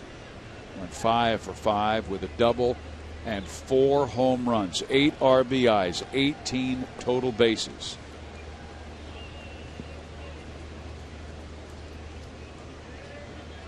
When he gets hot, you might as well intentionally walk him every time. But you know, a nice shot there. It reminded me of being a left-handed first baseman. Left-handed first basemen have a little bit better advantage. Okay, because you're able to take that tag and hold runners on from the pitcher and swipe that tag very easily. And then when you go back to field, your glove hand is in that hole over there. It's in this hole, so it really helps you get guys out from that hole. And see how Hosmer, if it's a good throw, all he has to do is just take his glove and just catch it and sweep it. A right-hander has to come across and sweep it. So left-handed first basemen have a little more advantage. See what he does? Those are close right there. Good throws by Guthrie. Guthrie has struck out 4, including Hamilton once.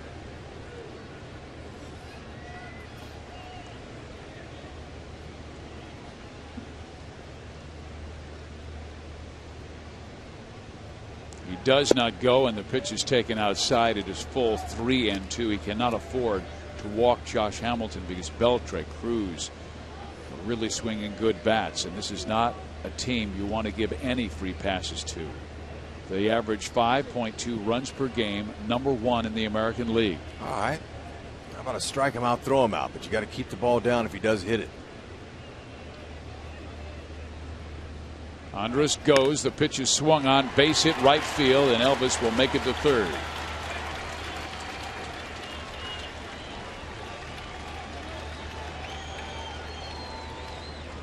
Okay, 3-2. He knew a heater was coming. Guthrie gave it to him on the inner half. He rolls the hole.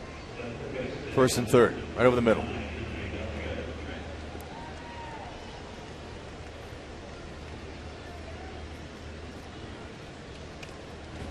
See Andrus, he took a little peek at the hit. That's a 3-2 running. Little run and hit.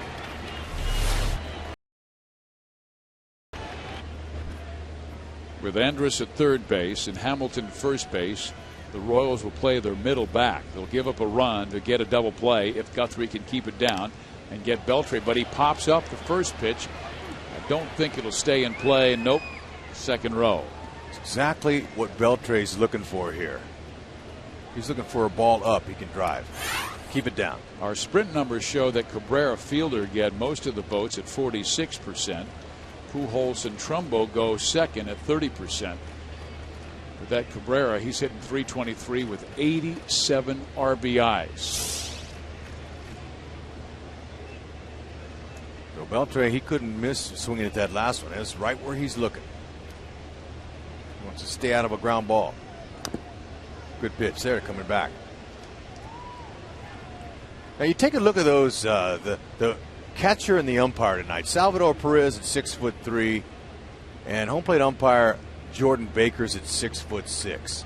So look, I really commend Baker, this guy. I mean, look at him. He's that tall. He's got to squat down every pitch. I mean, that's a long way to go. And then to look over a big catcher like Salvi, that's might be the biggest umpire catching combination we've seen.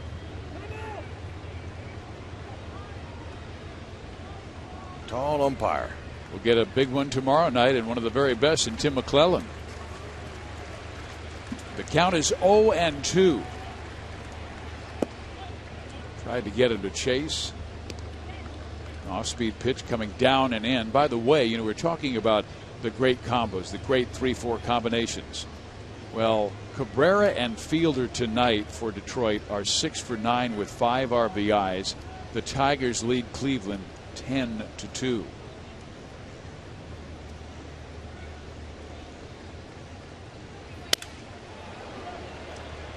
Foul. Broken bat.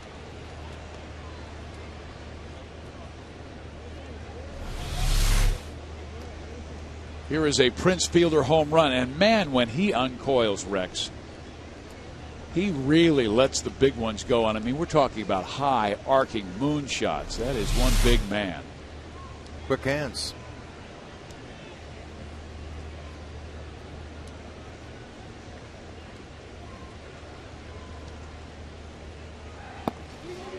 Ooh, they appeal. Did not go. Oh my, that's a tough call by Tim McClellan.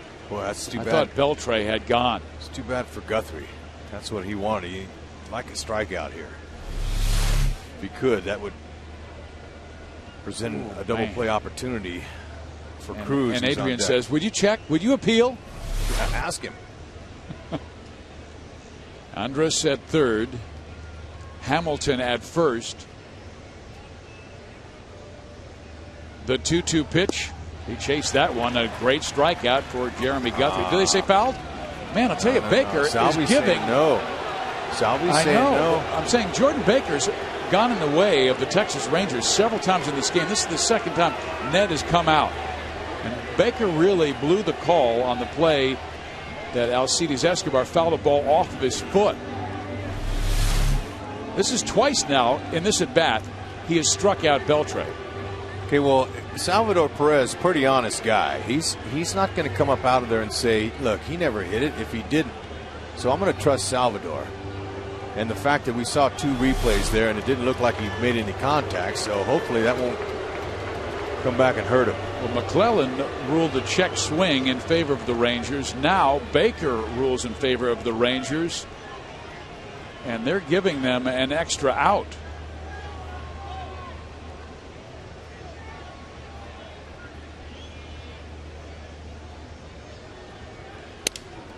breaks his bat, pops it up. Guthrie takes the responsibility on his own shoulders and gets him out. Yeah, that's great pitching. He might go back to the dugout and one of his teammates might tell him, hey, ball's not carrying to shortstop. But Guthrie, he went inside. After throwing breaking balls on the outer half, he jammed it. Got to give him a jam sandwich. Here comes the jam sandwich. If you don't get the bat head there, it's going to take your bat and then out with it.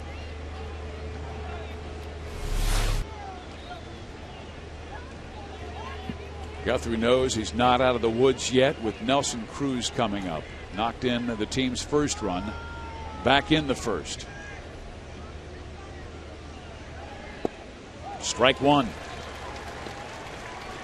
This is a guy you can strike out. He has struck out 101 times this year, but he is also in one of those roles. He can either be very cold or very hot. And he has been on a hot streak of late with 6 home runs his last 11 games. Overall hitting .260 Rex with 17 home runs and 65 RBI, 66 with the sacrifice fly earlier. Jose Mijares warming up, ready in the Royals bullpen. I'm guessing he would be ready for David Murphy because you've got 2 right-handers here. 2-1. Him and David Murphy have similar stances. Murphy from the left side, Cruz from the right. Opened up. He opens up that front side. Almost inviting pitchers to throw him in there.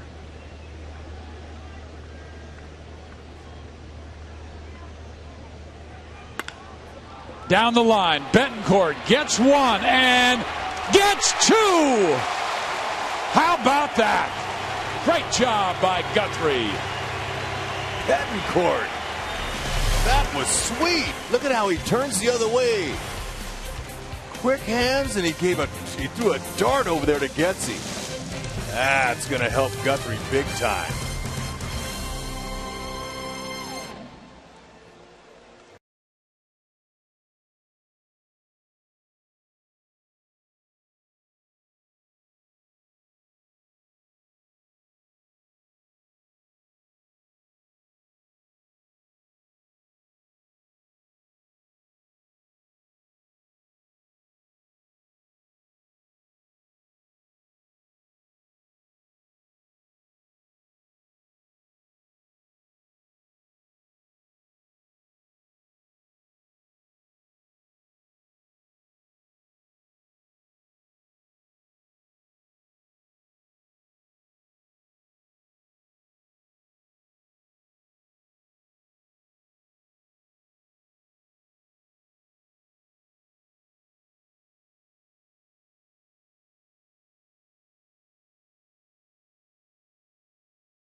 First inning, first pitch. Alex goes deep.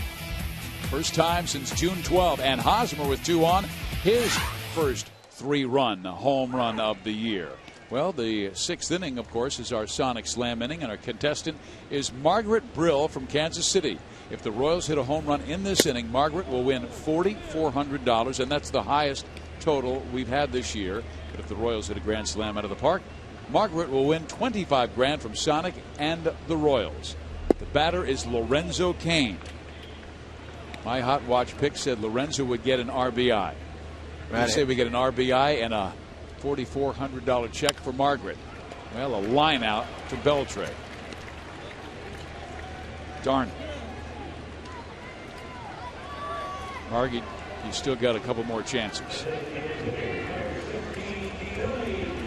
And I might tell Margaret that Harrison has given up 9 home runs to righties this year. You've got a pretty good power guy at the plate in one, William Butler.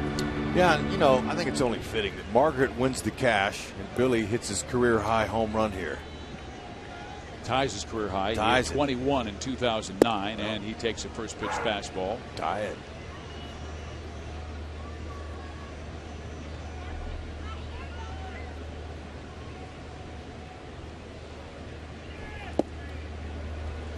Then a very good off-speed pitch, and Butler, who is lined out and walked, down in the count 0-2. Yeah, he pulled the string on that changeup. And then Butler does what he does best, adjusts, takes a good breaking ball down below the knees and lines it into center field. Well, that's a great 2-strike approach, staying short with your swing and using the large part of the field. That ball, you can see Soto, the catcher, is going to catch it on the ground.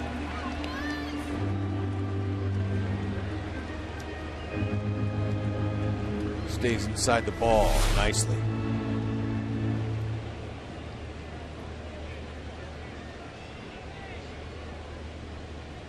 Here is Salvi Perez, lines one up the middle. That's a base hit.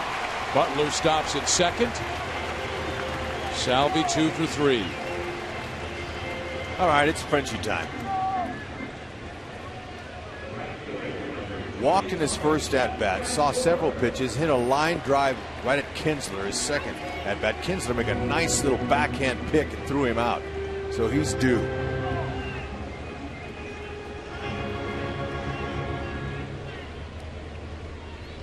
He's taken the last few days off with right-handers pitching. Gerard Dyson got a chance. Dyson was terrific as the Royals swept 3 from the Cleveland Indians. Lefty on the mound, Frenchie back in there, and he takes strike 1. Jeff with 9 home runs, 30 RBIs. Okay, So Ned. he is in the middle, Rex, of a 5 for 50 slide.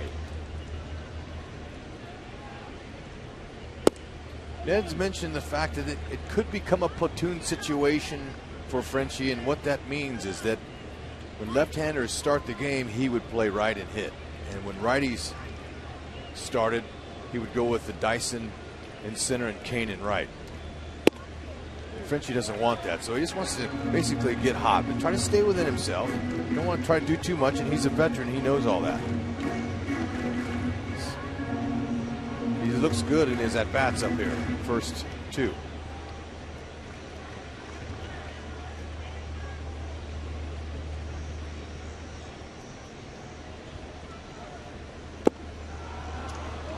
Jeff had a terrific year last year, 71 extra base hits, only has 28 this season. Each and every day he came in early, worked with Kevin Seitzer. As you said, Rex, having a quicker, cleaner path to the baseball. Yeah, not wrap his bat so much around his helmet.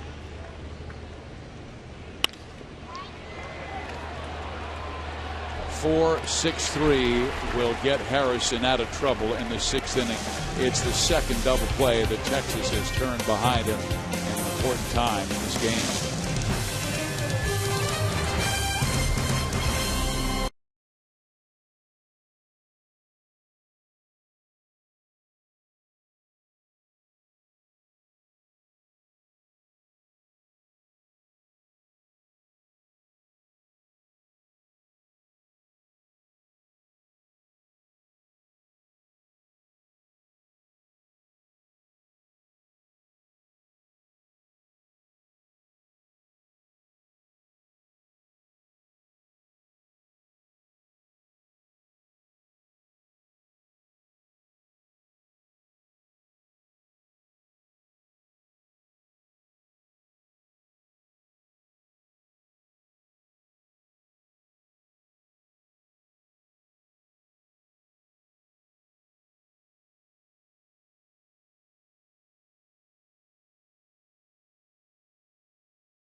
4 KC Metro locations. Visit us online at PaneraKansas.com.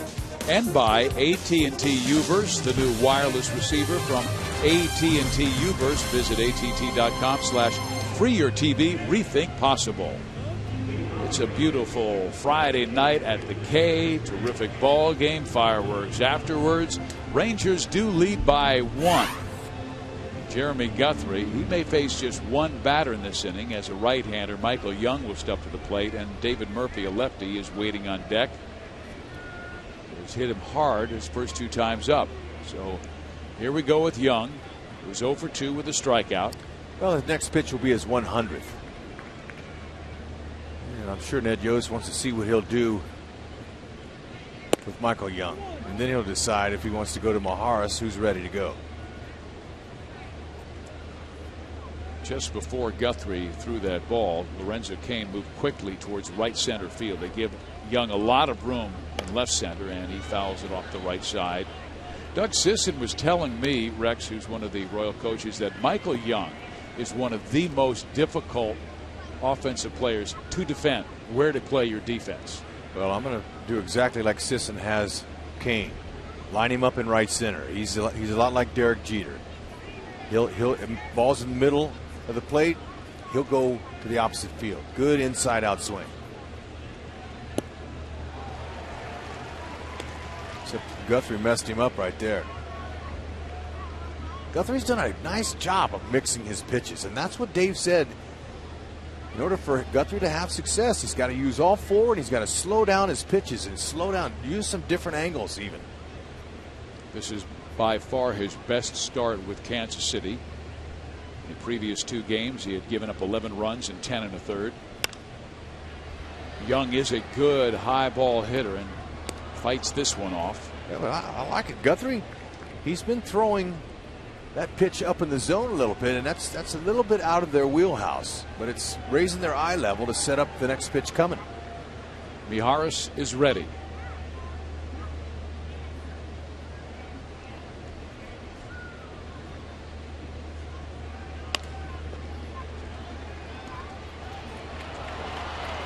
Escobar slipped, tweaked his right leg. Young reaches on the infield hit. And Ned Yost will come out to see how Escobar is. Kyle Turner will come out, assistant trainer as well. Yeah, you would hope that maybe everything will be okay, but when you see that, might have stretched that groin muscle a little bit. Hope not.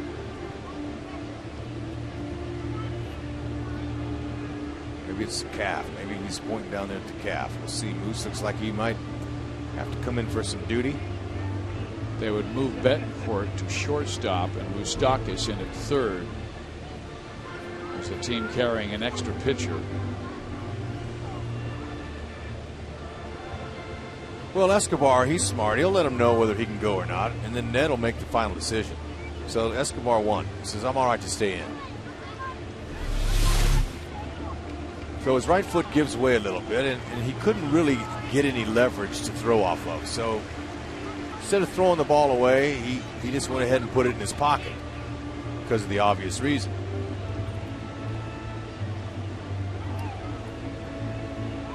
And Michael Young, he gets away with a base hit when most guys that hit that ball are out. So is Guthrie.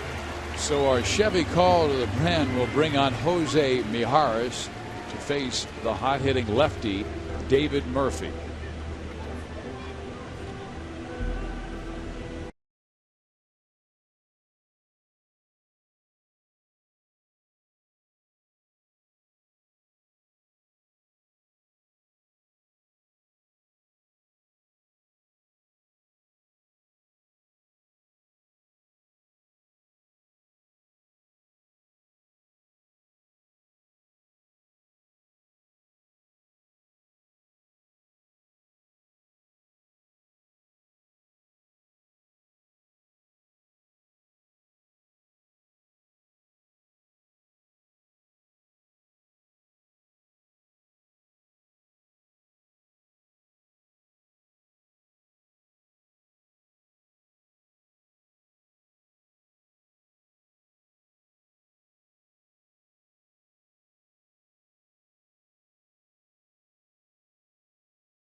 Get left-handers out, and he's done a terrific job at that all year long. As a matter of fact, earlier this year in a game in Arlington, Texas, facing the very dangerous left-handed batter, Josh Hamilton, he threw one pitch, got him to pop it up, and that was it.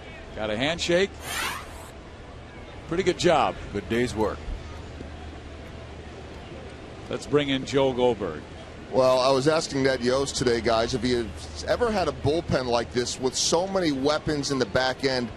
And he said never. He said, ideally, you hope you have a closer and two other good weapons that you can hand the ball to when you have the lead or in a close game like this. And you want them pitching in those situations, the rest of the guys when you're behind. But with Maharis, Crow, Collins, Herrera, and Holland, don't forget they don't even have Broxton at this point. He said he can mix and match any way that he wants and pretty much have guys rested most of the time. A couple guys pitch this time, a couple guys pitch the next time. Of course, he said the biggest key is ideally get a starter to go into the 7th inning, and then everything lines up exactly the way you want. But he has never in his career had this kind of talent. You're exactly right, Joel. And last night was a classic example. A lot of the bullpen success was lost in the fact that the Royals almost blew a 6-0 lead. But the fact of the matter was, even though Chen did give up 4 runs and Teaford gave up 2, that bullpen allowed only 2 runs in 8 1/3 innings. And they gave Kansas City a chance when Cleveland came back for Escobar's heroics in the 11th inning. Here's the 1-1, and Murphy takes it outside. It is 2 balls and 1 strike. That's 5 power arms they have coming out of that bullpen. Yeah, and I'll tell you, that was a win-win deal when they signed Broxton. Dayton Moore did a great job of taking a chance on him, and he ends up helping his career, and then in turn has value, so he brings 2 young, good arms to the organization. Murphy lines it to left. Right there, Gordon. And it wasn't like, they didn't have anybody else to fill in for Broxton. That's what Joel was talking about there. Our AT&T trivia question we have for you this evening at Kauffman Stadium. Who was the first pitcher to throw no-hitters in each of his first 2 full big league seasons? And Al Broughton says, don't give the answer. Well, he's in the ballpark. That is a clue. Man, he was good, too. Here's the pitch, and it comes inside. 1 ball, no strikes.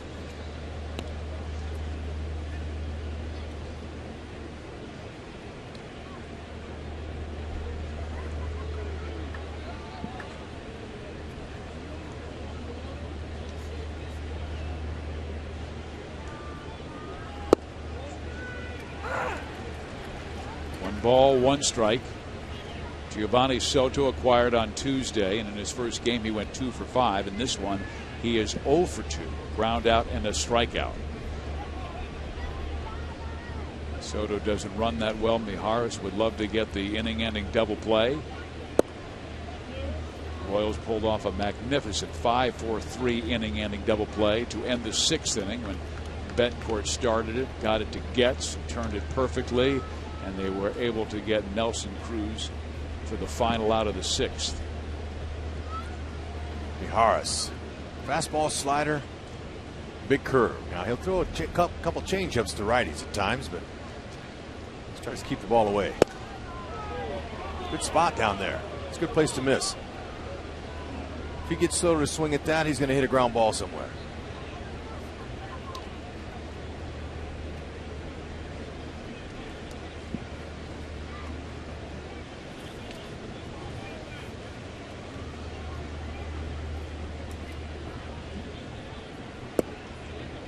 Ball 4.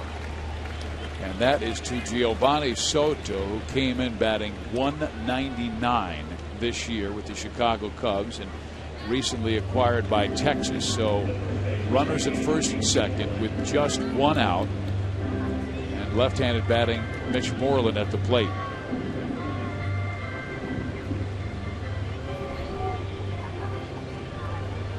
Lewis Coleman starting to warm for Kansas City. I told you that the Royals had to use their bullpen a lot yesterday. Everett Tiefert went 3 1/3. Kelvin Herrera went 2 shutout innings with 3 strikeouts. Collins, Holland, Crow each went 1. Moreland has struck out and flied out to deep center.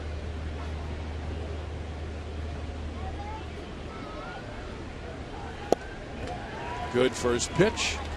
Strike 1. That's right. Go ahead. Tease him with that big bender.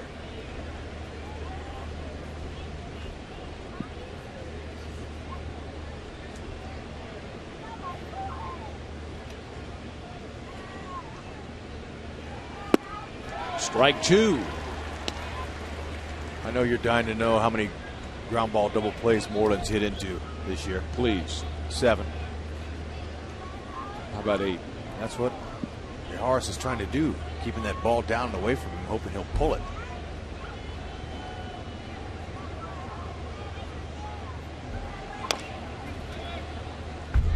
He did pull it, but foul, and that's 3 straight breaking balls he has sent to Mitch Moreland.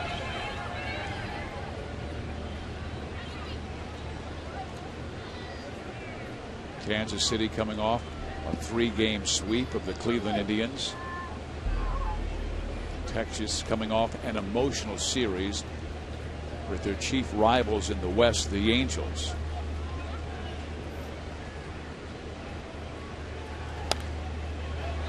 And that was a 4-game series. They split it. Angels won the first 2 and they scored a lot of runs off of Rangers, and then they came back on Wednesday. Game 3 was the big one. Texas was down by 6 runs twice in that game, rallied, and they were down by 3 runs as late as the 10th inning and still won it 11-10.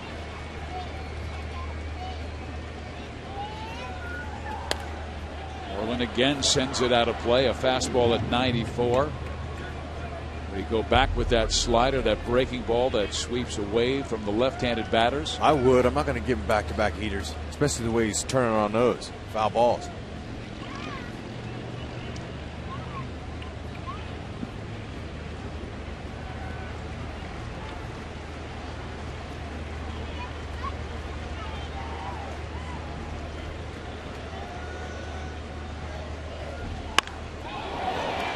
That one is hit well. Expecting a hook, got it, and delivers a 3-run home run.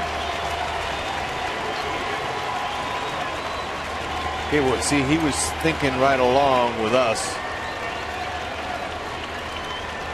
Is Moreland's thinking, you know, he's not going to throw me another one. He threw me 2 fastballs. He's going to throw me a bender, and I'm going to wait on it. But it was an elevated bender. Well, yeah, it was a home run ball. I mean, the first 2 breaking balls he threw were sweeping down and away, weren't even strikes. Hitters look for the mistake, especially after a good at-bat like that, fouling off several Maharis offerings. He waited him out. So Jose leaves the game, giving up a 3-run home run. He'll be charged with 2 of the runs, Guthrie the other. Here comes Lewis Coleman.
12 app for your iPhone, iPad, Android, and BlackBerry, and also Windows Mobile.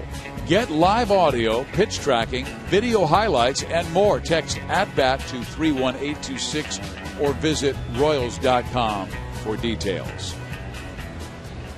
Come to you from Kauffman Stadium. Lewis Coleman is the new pitcher. He will face Ian Kinsler with nobody on and one out. It was a 2-1 ball game, and then one bad breaking ball by Mijares to Mitch Moreland, and he hit it 414 feet for a 5-1 Texas lead. Coleman has been good of late. He tossed a 1-2-3 eighth inning in last Friday's 6-1 loss at Seattle, recording a strikeout. And he's been holding batters to a 162 average, 6 for 37 over his last 8 outings.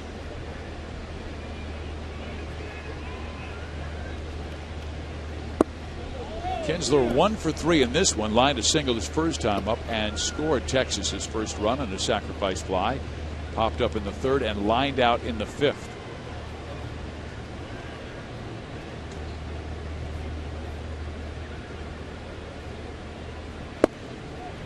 By the way, fans, just a reminder, I know most of you understand that Saturday games at the K are at 6 o'clock. Tomorrow's will be a 5:10 start. So make sure you write that down and get here early.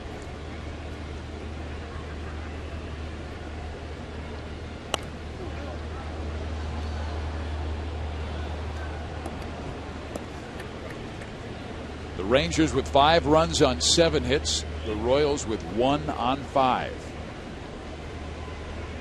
4:30 start time. The Hy-Vee pregame show with Joel Goldberg and Jeff Montgomery. First pitch at 5:10. Best pregame show in the league. And postgame. You know, I saw the standings. And Joel and Jeff are right at the top. Of course, it goes down a bit when you join them. Well, sure. It's only natural, but you know, you got a closer like Monty. How you going to outdo him? Exactly. You're just the setup guy. That's right. Fastball up and in, and Kinsler walks. Second walk in the inning. Walks have really hurt Kansas City in this ball game. By the way, fans, let's answer our trivia question. It's brought to you by AT&T. Who is the first pitcher to throw no-hitters in each of his first 2 full big league seasons?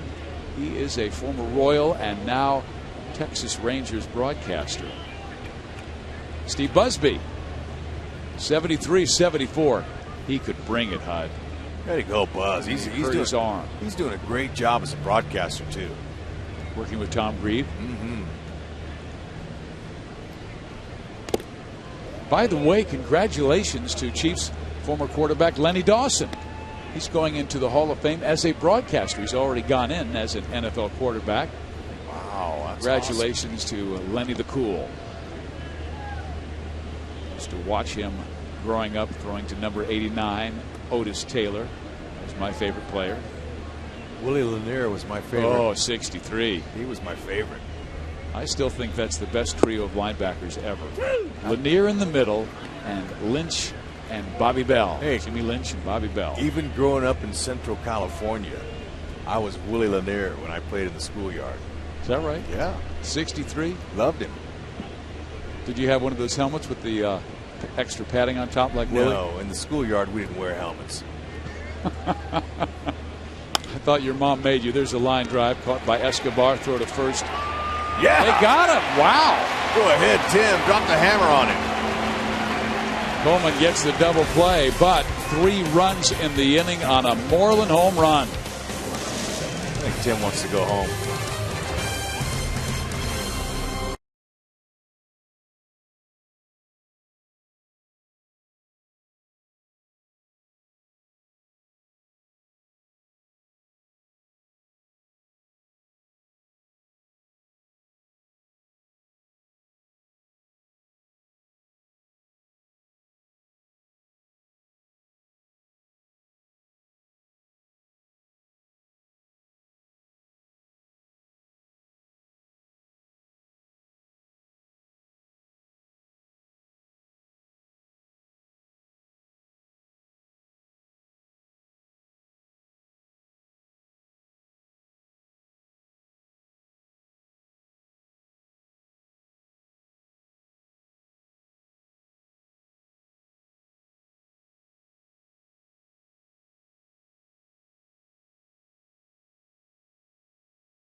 At Farmers Market here in Kansas City, they are still checking that right leg of Alcides Escobar.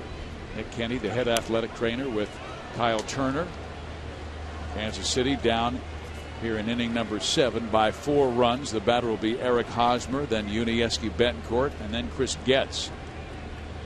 Harrison is going after his 13th win, and he has pitched in impressive fashion. He won 14 games last year. He did lose 2 games to the Cardinals in the World Series. A swing and a miss, and he makes quick work of Hosmer. He's a big old boy, 6'4", 240 pounds. And I'm going to tell you what, I was over there on the Rangers side, and with this heat and the fact that the Rangers got in at 4 o'clock in the morning, there wasn't any hitting on the field, but they had their pitchers out there doing some exercises, and I couldn't believe the size of some of their pitchers. And wow. Their hitters, too. Ogando, that guy was huge. Darvish, I've never seen a Japanese player that tall. I mean, he's a big guy. Feldman, 6'7". I mean, I was like, man, look at these guys. Scott Feldman will start tomorrow in the 5:10 start here at the K, up and into Betancourt. And that's why they like Matt Harrison. They had an opportunity to watch him, scout him, when he was a member of the Atlanta Braves. And then traded for him, and his first 3 years with the Rangers were filled with really injuries, inconsistencies, and the time split between starting and relieving. And Tom Grieve told us earlier tonight a lot of it had to do with his self-esteem. He didn't believe that he was ready to start. But in 2010, Rex, when they made the playoffs, he did not make the playoff roster. And he was a little bit angry about that and really worked hard in the offseason. And Grieve said he came back a different player. In right field, Nelson Cruz will take care of Yuniesky Betancourt for the second out. And what he did in the offseason, Rex, was he started reading books about positive feedback.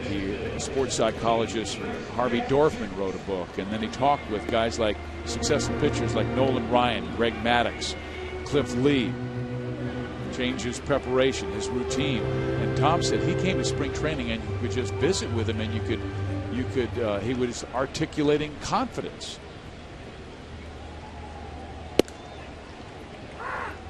He's always had a good fastball, 94, 95.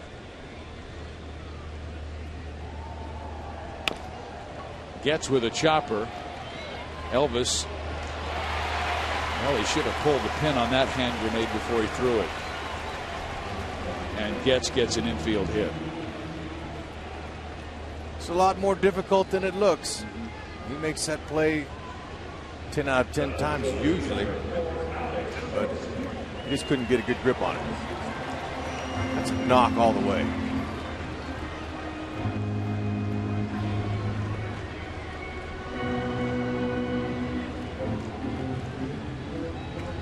Matt Harrison has thrown 105 pitches.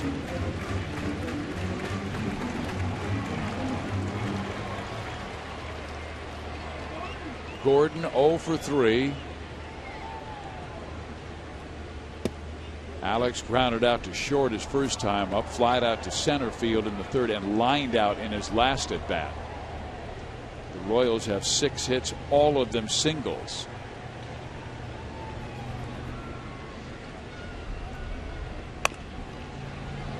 That'll be a tough one. Back-to-back infield hits. Yeah, and on a squibber like that, yeah, it's going to be hard to pick it up because it's spinning so much that when you touch it, it'll take off one way or another. So Gordon hits it. He goes, I got a chance for a knocker. Look at that. Look at all the spin on that ball. Now Beltre hits it, and pa-ching, it goes off of him too. This ball had eyes on it. Wear Harrison down a little bit. You see Beltre, he's good at those, but when it's spinning like that, your only chance is to glove it, and you can't get a speedy runner like that. So good try. Mike Maddux came out, not Ron Washington, so Harrison will continue, and he wants to get Escobar and get out of this inning. We were talking about the Royals now with 7 hits. All of their hits have been singles. The Rangers have 7 hits, 6 singles, and a big home run that has been the difference maker in this one. So a big fly is what KC needs to get back in this game. Escobar has delivered that 4 times this year, including a game where he struck 2 home runs. First time he had a multi-home run game in his career.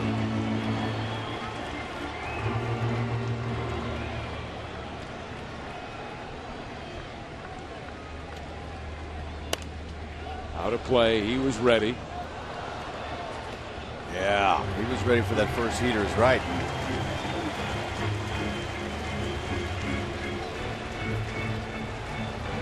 Now with that kind of swing, he might have earned him a changeup right here.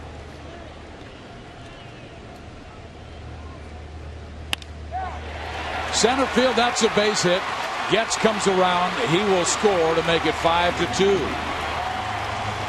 So Alcides with another big 2-out knock. Did it last night.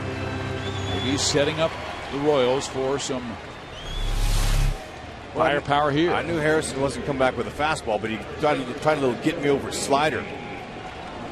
And where that was located, Escobar, his eyes lit up. And Ron Washington now will come out. And that's it for Harrison.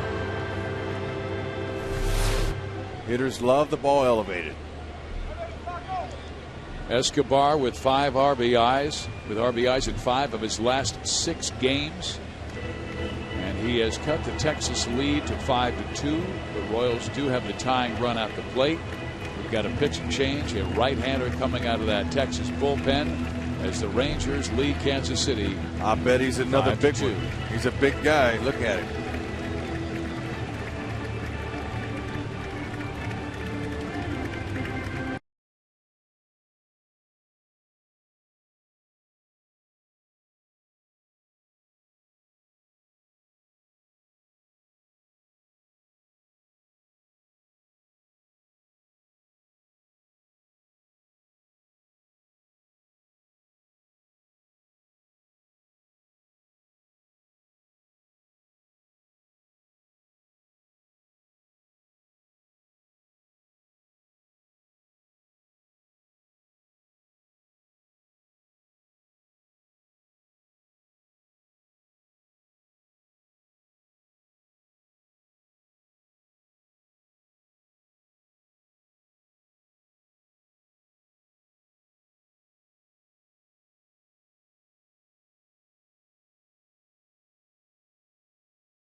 Hit.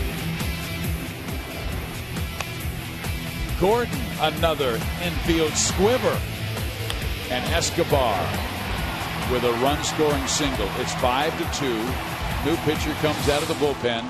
It is Tanner Shepard. Now, usually they may go with a more veteran pitcher, but because they have used their bullpen a lot in the Angels series, they're going with young Tanner Shepard, who has great stuff, 6'4", 220. Just 25 years of age, out of Laguna Niguel, California. First pitch. Lorenzo's looking. Okay, a little slider. He's got a pretty good fastball. That's a get me over slider because he knew Kane.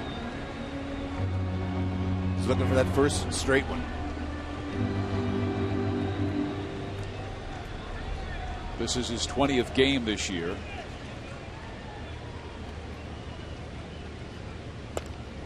On his hands and gets strike 2, and he has really thrown a lot of strikes. Only 3 walks in 18 1/3 innings with 17 strikeouts.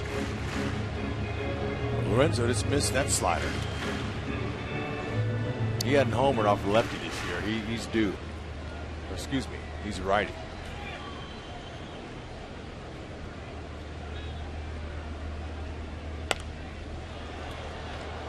That time at 100 miles an hour, so he's letting rock and roll. Yep, he's got that power fastball. I told you he's another big guy. All those Ranger pitchers are all over 6'3". He's 6'4", 220, except for Roy Oswald. Yeah, and also Dempster. I don't think he's, you're right, that tall either.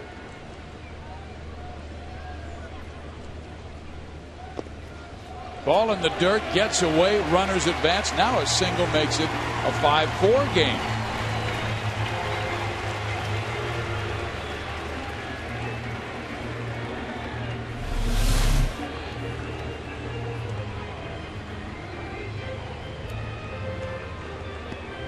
Soto did all he could to try to keep it in front of him.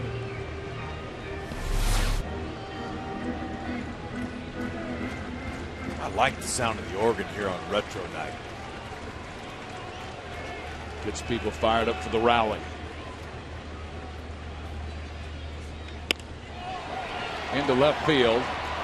Murphy there. Makes the catch, inning over. Royals score a run. Close within 3 of Texas.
Miguel Cabrera and Prince Fielder doing the damage. Justin Masterson gives up 7 earned runs. Boston 5-5 with Minnesota right now. Tampa Bay defeats Baltimore 2-0. Chicago and LA locked up at 6. Toronto and Oakland underway. And speaking of that Los Angeles game with the White Sox, Mike Trout, his 19th home run of the year. Talk about an MVP candidate. Also Pujols his 30th. And how about Zach Greinke's second game as an Angel? He just gave up the lead, and he has allowed 6 earned runs in this contest to match Phil Humber's 6 earned runs, guys. Retro night at the ballpark, Joel.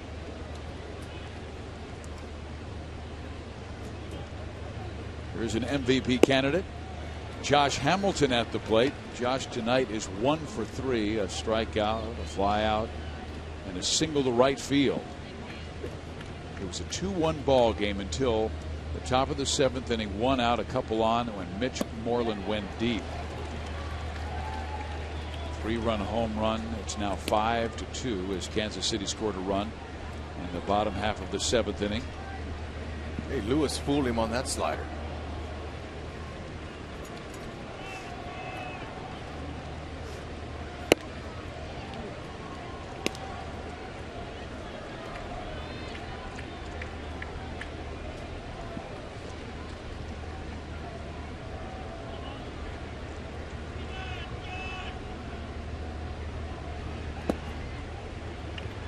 He went right back to it, thinking it Hamilton would swing over the top of it, but he was able to keep the barrel off of it. And he's had some at bats, in the second half of the season that haven't been exactly Josh Hamilton-esque. Coleman works him inside with a good breaking ball and strikes him out. Second time that Hamilton has struck out tonight. That's a late breaker. Perfect spot. Most lefties all like that ball down in there, but if you put a little wrinkle on it, you can get a miss. Now Coleman has the righty-righty matchup with Beltre. Adrian has walked, singled, scored a run, popped up to short.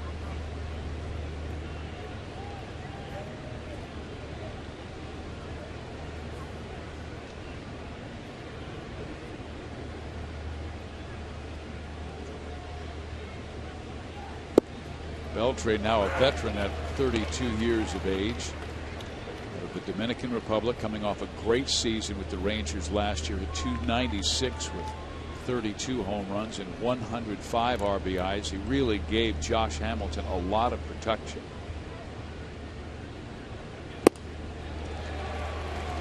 Coleman has him down, 1 ball, 2 strikes.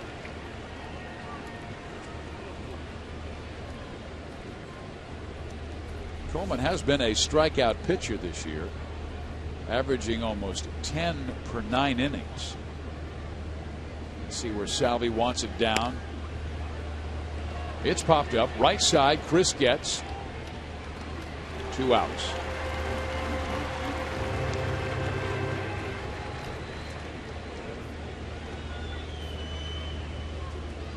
Tomorrow night, we'll have a left-hander in the mound for Kansas City and young Will Smith.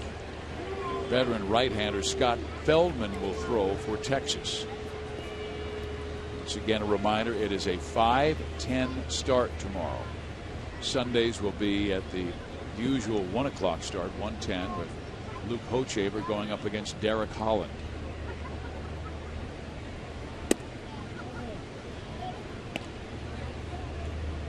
Coleman is very effective when he short outings, where he can come in and use that good running fastball on both sides of the plate. Mix in that slider. Different arm angles, a little bit funky to righties.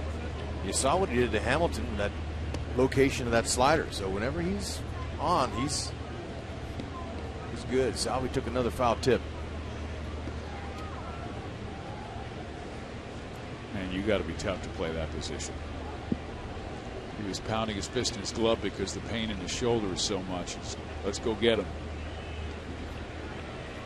Look at how low Salvador gets. I mean, for a 6'3", 240-pound guy, I mean, he's very flexible. And like I mentioned before, I've talked to umpires around the league, and they talk about Salvador, how as big a guy as he is, he gives him a great look. Look at that. Stays down that little ball, especially when he sticks his right leg out, he gets even lower to accentuate where he wants the location, down. Umpires love him, scouts love him. That's why the Royals signed him to that long-term deal before the season.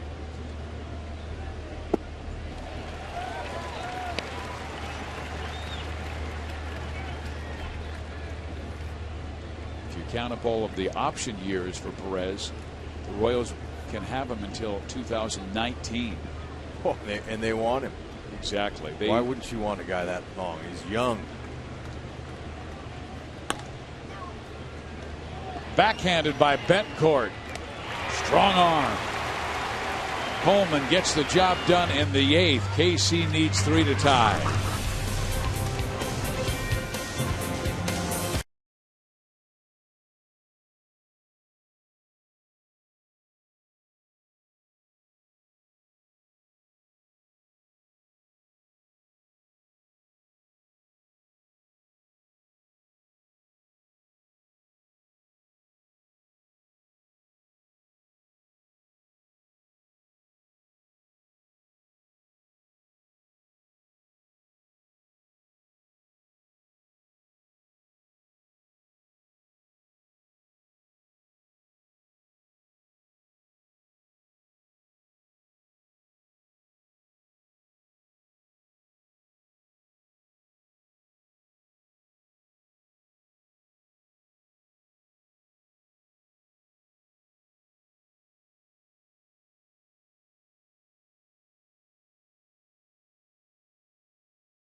Light. How about the plays by Escobar tonight? Always fun to watch him. He's got energy and great skills to go with it, man. He can do it with the bat, too. He's showing this year thriving in that second spot for the Royals.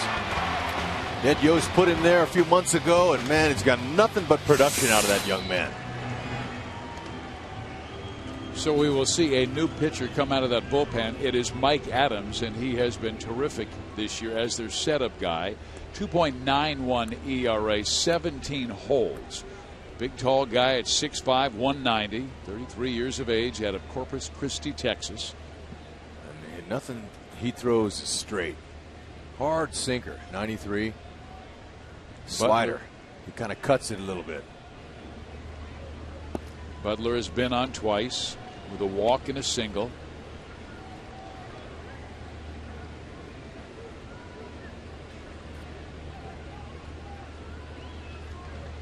He needs a hit for his 40th multi-hit game. Miguel Cabrera of Detroit leads the American League with 44.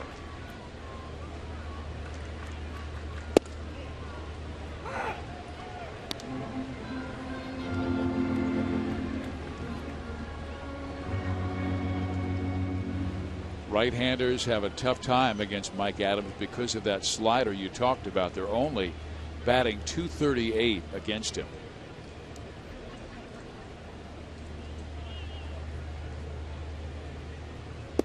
And, you know, he, like a lot of other pitchers, will use their windup as a way to throw hitters off balance.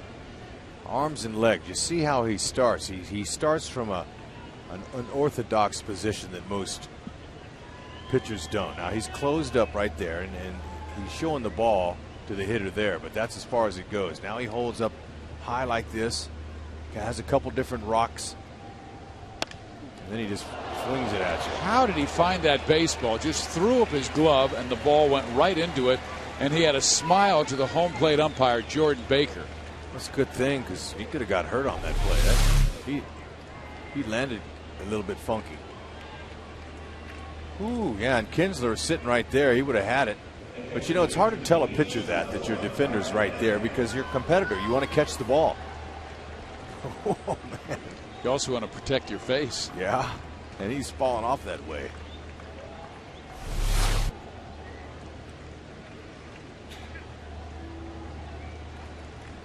Adams will now face the Royals catcher, Salvi Perez, who has 2 hits on the evening.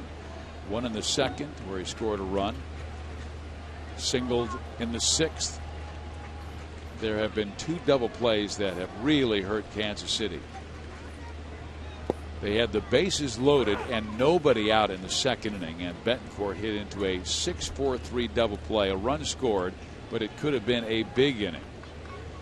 Then, after a lineout by Kane, Harrison was struggling a bit, gave up a single to Butler, a single to Salvi, but Jeff Francoeur hit into an inning-ending 4-6-3 double play.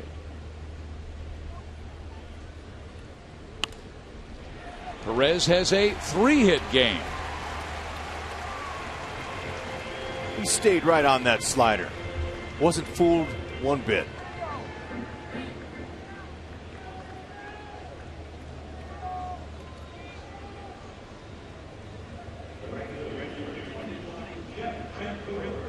Here is Jeff Francoeur.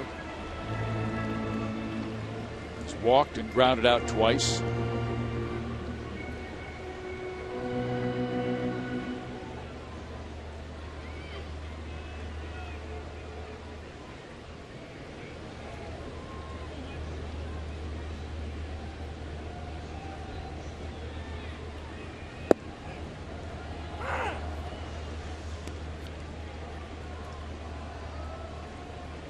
Rex, guys are always changing, adjusting, and sometimes you'll see a guy like Cal Ripken Jr. change his batting stance countless times during a season, maybe sometimes during a week with Cal.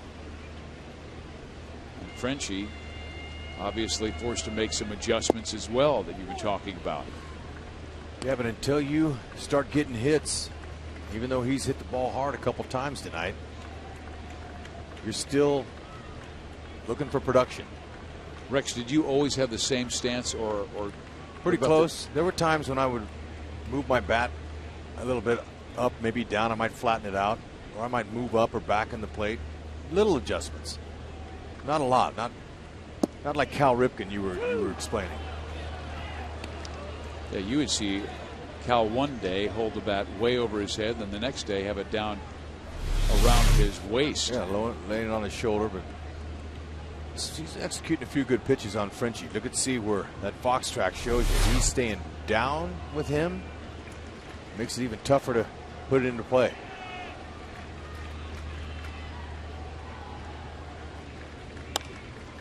Oh, and that was his pitch because Adams missed location. He wanted to go low and inside, and his ball came back over the middle of the plate. Jeff fouled it off. Stays 1 ball and 2 strikes. Fouling it off right to that young man who had a glove, and he was ready for that ball all day.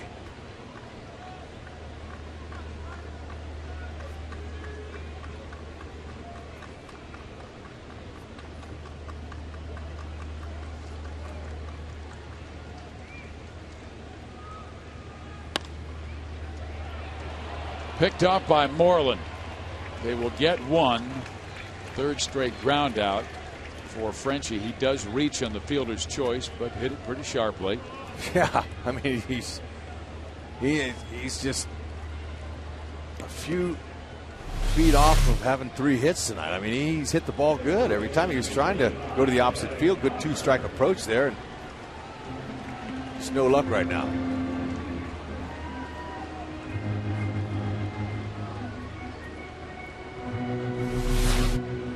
Now Jeff is hoping that Eric Hosmer can pick him up.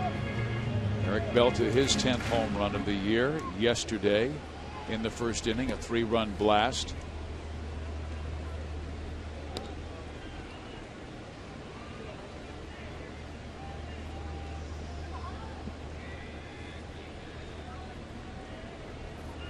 Hosmer reached on an infield hit in the 2nd.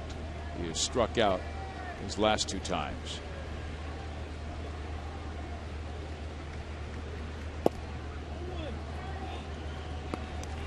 Harrison was able to strike out Eric down and in, either fastballs or off-speed pitches.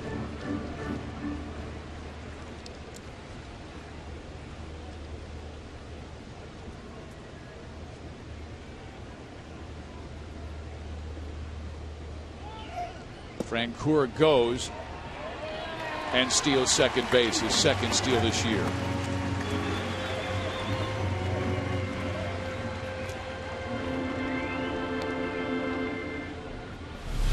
Okay, good takeaway.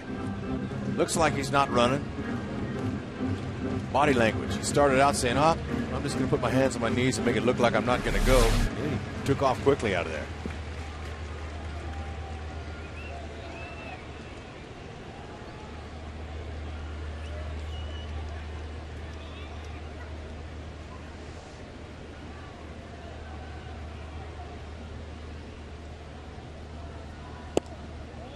Three balls, no strikes.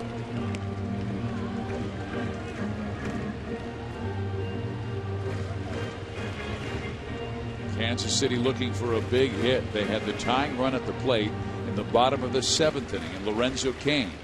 Tanner Scheppers came out of the bullpen and got him to fly out to left field.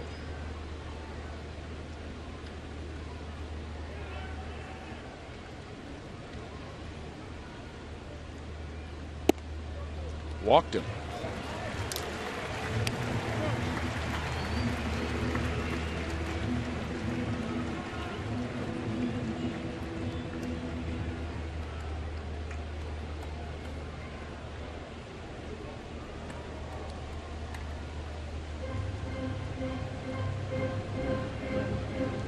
Okay, he's probably telling Adams right here now. Betancourt, he likes the fastball out over the middle. Keep the ball down and away from him, because he can jump you, taking you deep. Just like that girl, she's jumping there. That's what that ball does when you get a good pitch to drive out of the yard. You jump it. Well, here is Yuniesky Betancourt. He has had his opportunities. He is 0 for his last 20. He came up in the 2nd inning, bases loaded, nobody out, but hit into a 6-4-3 double play.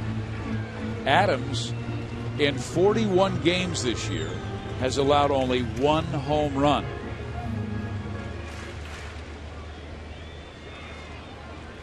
Francoeur at second, Hosmer at first. Second straight inning, Royals have had the tying run at the plate. Strike one.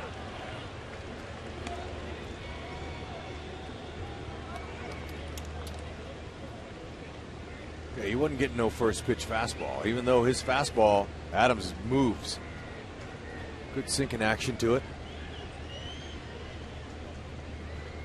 And the reason to give up any home runs is because we've been watching where he locates, down in the zone, down and away. It's hard for guys to lift that ball.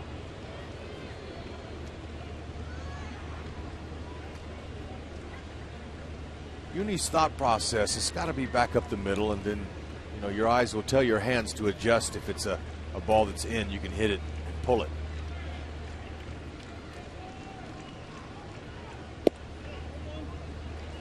Yanni tried to come inside, misses for a 1-1 count.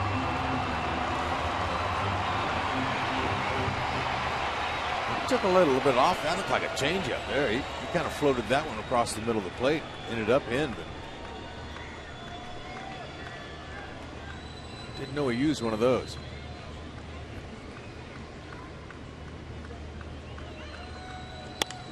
Betancourt to left field.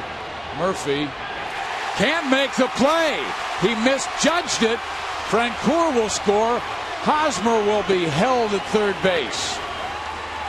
Oh, good piece of hitting by Uni. He was waiting for one, exactly like we talked about. He's waiting for one out over the middle, and he got it. And he hit it pretty good. And Murphy in left field, he wasn't sure exactly, so he didn't get a good jump on it. And then by that time, the good hot air here was able to carry it over his head. And a nice job by Eddie Rodriguez to hold Hosmer, because Hosmer would have been out. See this throw coming in here? One hopper right to the catcher. That would have ended the inning. So now they've got tying run at second base. And a guy who can make good contact, and he's been hot with runners in scoring position. 371 for Getz. A single ties the game with Hosmer at third. Betancourt at second base.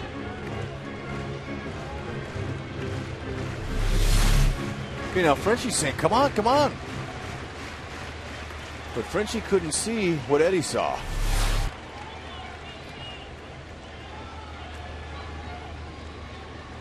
Betancourt can get a good lead at second base, no one near him. It'll stay up for David Murphy. The Royals leave 2 more. We head to the ninth.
And throwing you out. You got that right. he takes pride in his position, and he really does well at it. He's explosive coming out, throwing, and also with his bat. He's a guy that impressed me in spring training before he got hurt, how he used the opposite field. They say he's mature beyond his years, and it shows. The way he calls games, the fact that he can retain the game plan the whole time through the bullpen and everything, he's very receptive and talented. We will see a new pitcher, and it is Jeremy Jeffress, who has been recalled from the minor leagues after Jonathan Broxton was traded to the Cincinnati Reds for a couple of prospects who are now down in the Royals minor league system. Jeremy was recalled on Wednesday from AAA Omaha, appeared in 2 games for the Royals on April 22nd and 24th, allowing 4 hits and 2 walks in a combined inning of work, but no runs. He was 5-4 with a 4.97 ERA in 37 relief appearances for the Storm Chasers. He's a guy, Rex, with tremendous stuff. Overpowering fastball. Command has always been an issue. That's what they're looking for, some consistency in command. 96 to 99 with that fastball. Slider.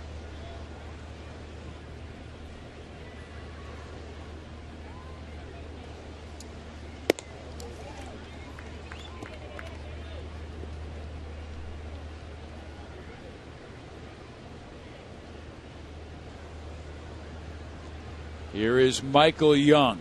Reached on an infield hit when Escobar tweaked his knee, making a play at short as he slid on the outfield grass.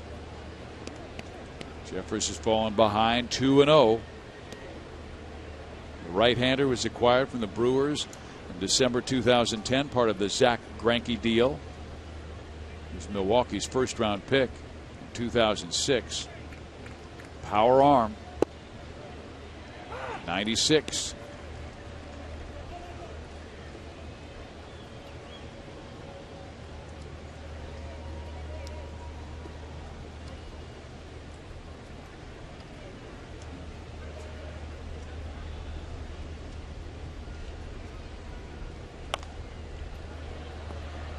So he gets back in the count with Michael Young at 2 balls and 2 strikes. Okay. He comes right over the top. So he develops a good downhill angle, so that's a little bit more difficult for hitters to square a ball up when it's coming at that type of angle. And I like how he's compacted. Look at him; he's got a little Broxton in him. He kind of stares down, he looks down, he keeps his focus before each pitch. Slider. Escobar takes care of Michael Young. Let's go to Joe Goldberg. Well, coming up after the game, Steve, it'll be Boulevard Royals Live with Jeff Montgomery out at Rival. We'll have fireworks to show you, and, of course, the pitching performance of Jeremy Guthrie. Not a bad job by him tonight. Big defensive plays and critical double plays that we will review from both sides and get you ready for Scott Feldman against lefty Will Smith. That and peace and love, baby. Back to the man who just said that, Fizz. You got it, Joel. Well, Scott Feldman has really pitched well, and he will be a very important part of this Texas rotation as they try and fight off not only the Angels but the Oakland A's, the surprising Oakland A's, who are in second place, 4.5 games back. Because, Rex, they've gone from a rotation of Darvish, Holland, Harrison, Lewis, and Feliz to Darvish, Holland, Harrison, and Dempster and Feldman. I know they were talking to a lot of different teams about starting pitchers. There was some talk that Cliff Lee might be coming back to Texas. I mean, they're doing everything they can to try to get back and win what they thought was theirs. And, you know, by Jeffress. Till the game's completely finished in those World Series, man, it was exciting. For the Cardinals last year, coming out of nowhere to get into the postseason and then it ends up in the World Series. It was a treat. The last 2 years, Texas came within 1 inning of winning a World Series. They lost to San Francisco in 2010 and St. Louis last year. 1 inning. Actually, they came a couple outs away from winning last season against them. Game 7. They had Game 6 until Freese went deep. Yep.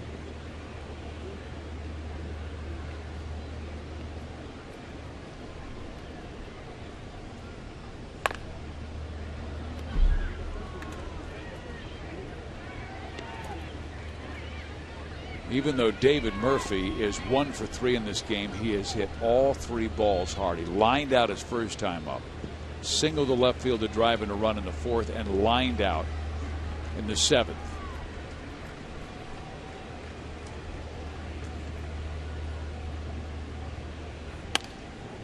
Tries to bloop one to center, but it's going to hang up. That's the first time he has not ripped a ball. 2 outs.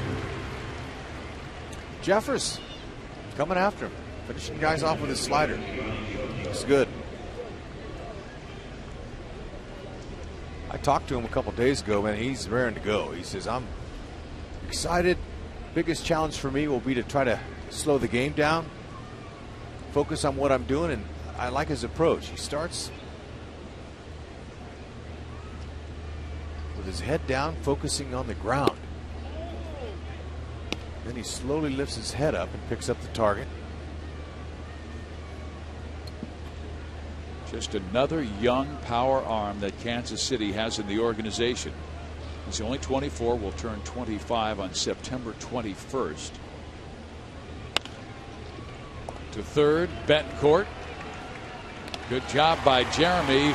KC needs 2 to tie. They've got the top of the order coming up. Gordon, Escobar, Lorenzo, and hopefully Billy Butler.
Evening, Rangers with a 5-3 lead over Kansas City, and the closer will be Alexi Ogando.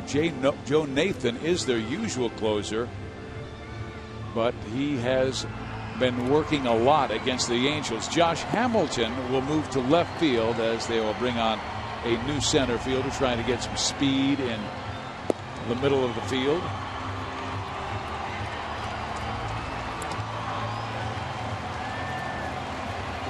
Craig Gentry takes over in center field. Nelson Cruz remains in right. And here is Alexi Ogando, the 6'4", 200-pound, 28-year-old right-hander out of the Dominican Republic. Another 6'4" guy. Alexi's got an electric fastball. He'll rush that baby up mid to upper 90s. He's a good hard slider and occasional split finger as sluggers entertaining the crowd. Trying to get them all amped up to see what they saw last night here, a walk-off. Alex Gordon reached on an infield hit.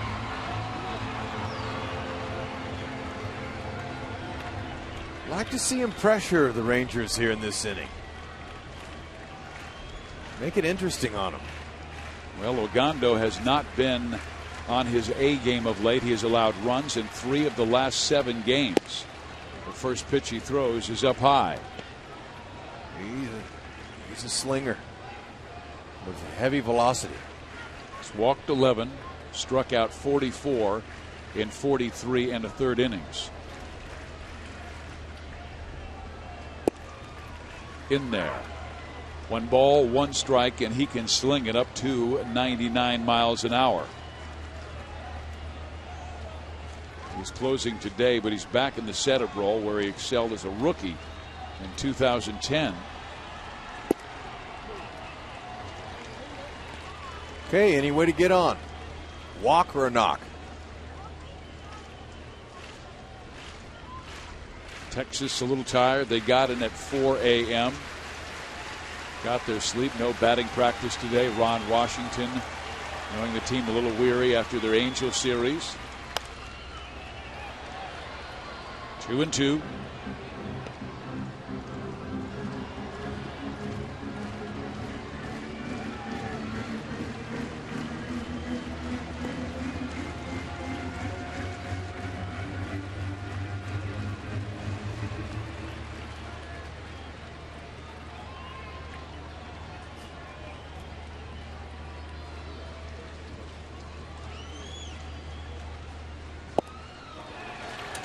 Great fastball at 99 miles an hour to strike out Alex Gordon. Oof.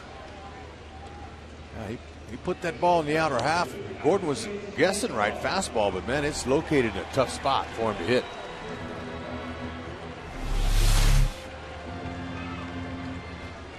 Man.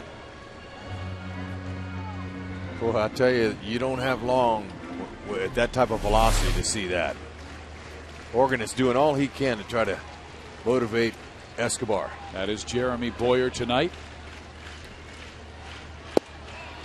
Escobar takes strike 1. So Ogando getting the job done. He has 1 save this year. Joe Nathan has 21, as Joe's been their closer, but they worked a lot at bullpen the last couple of games. Well, this guy could close easy. There's 100. 0-2. He's just blowing right by guys. Escobar 1 for 4.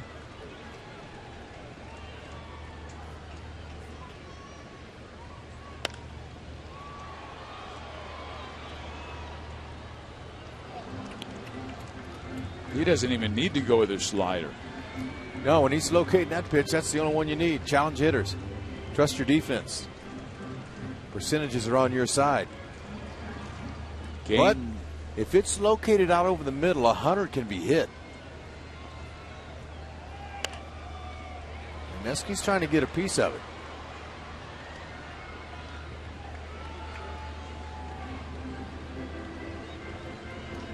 This is game 1 of a 3-game series.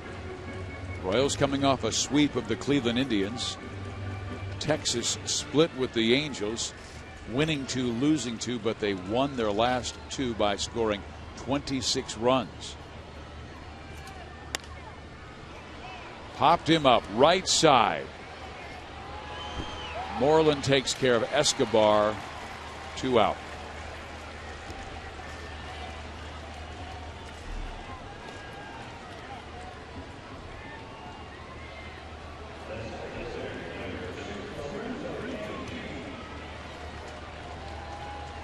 The last chance for KC is Lorenzo Cain. He was walked, singled, lined out, flied out. The Royals have had their opportunities. They have 3 runs on 10 hits. They've out-hit Texas by 3, but they have left 9 men on plate and also hit into 2 critical double plays. The Rangers with 5 runs on 7 hits, no errors. They have left 3. Yeah, Royals just couldn't get the big hit so far. Got the guys out there to 10 more hits.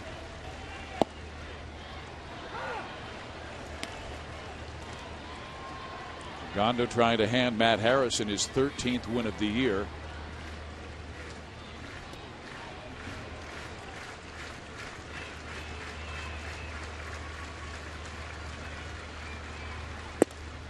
One and 2. Yep, when you have that kind of hair on your fastball, man, that's the only pitch you need to throw.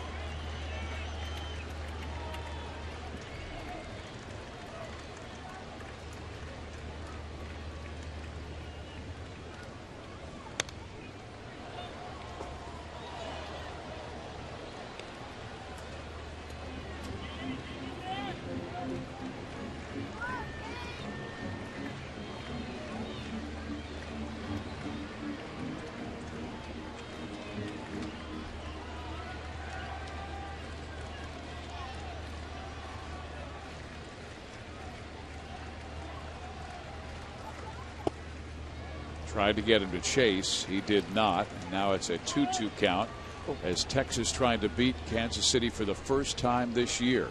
Obviously, hitters have to focus on that hard 99, okay? No doubt.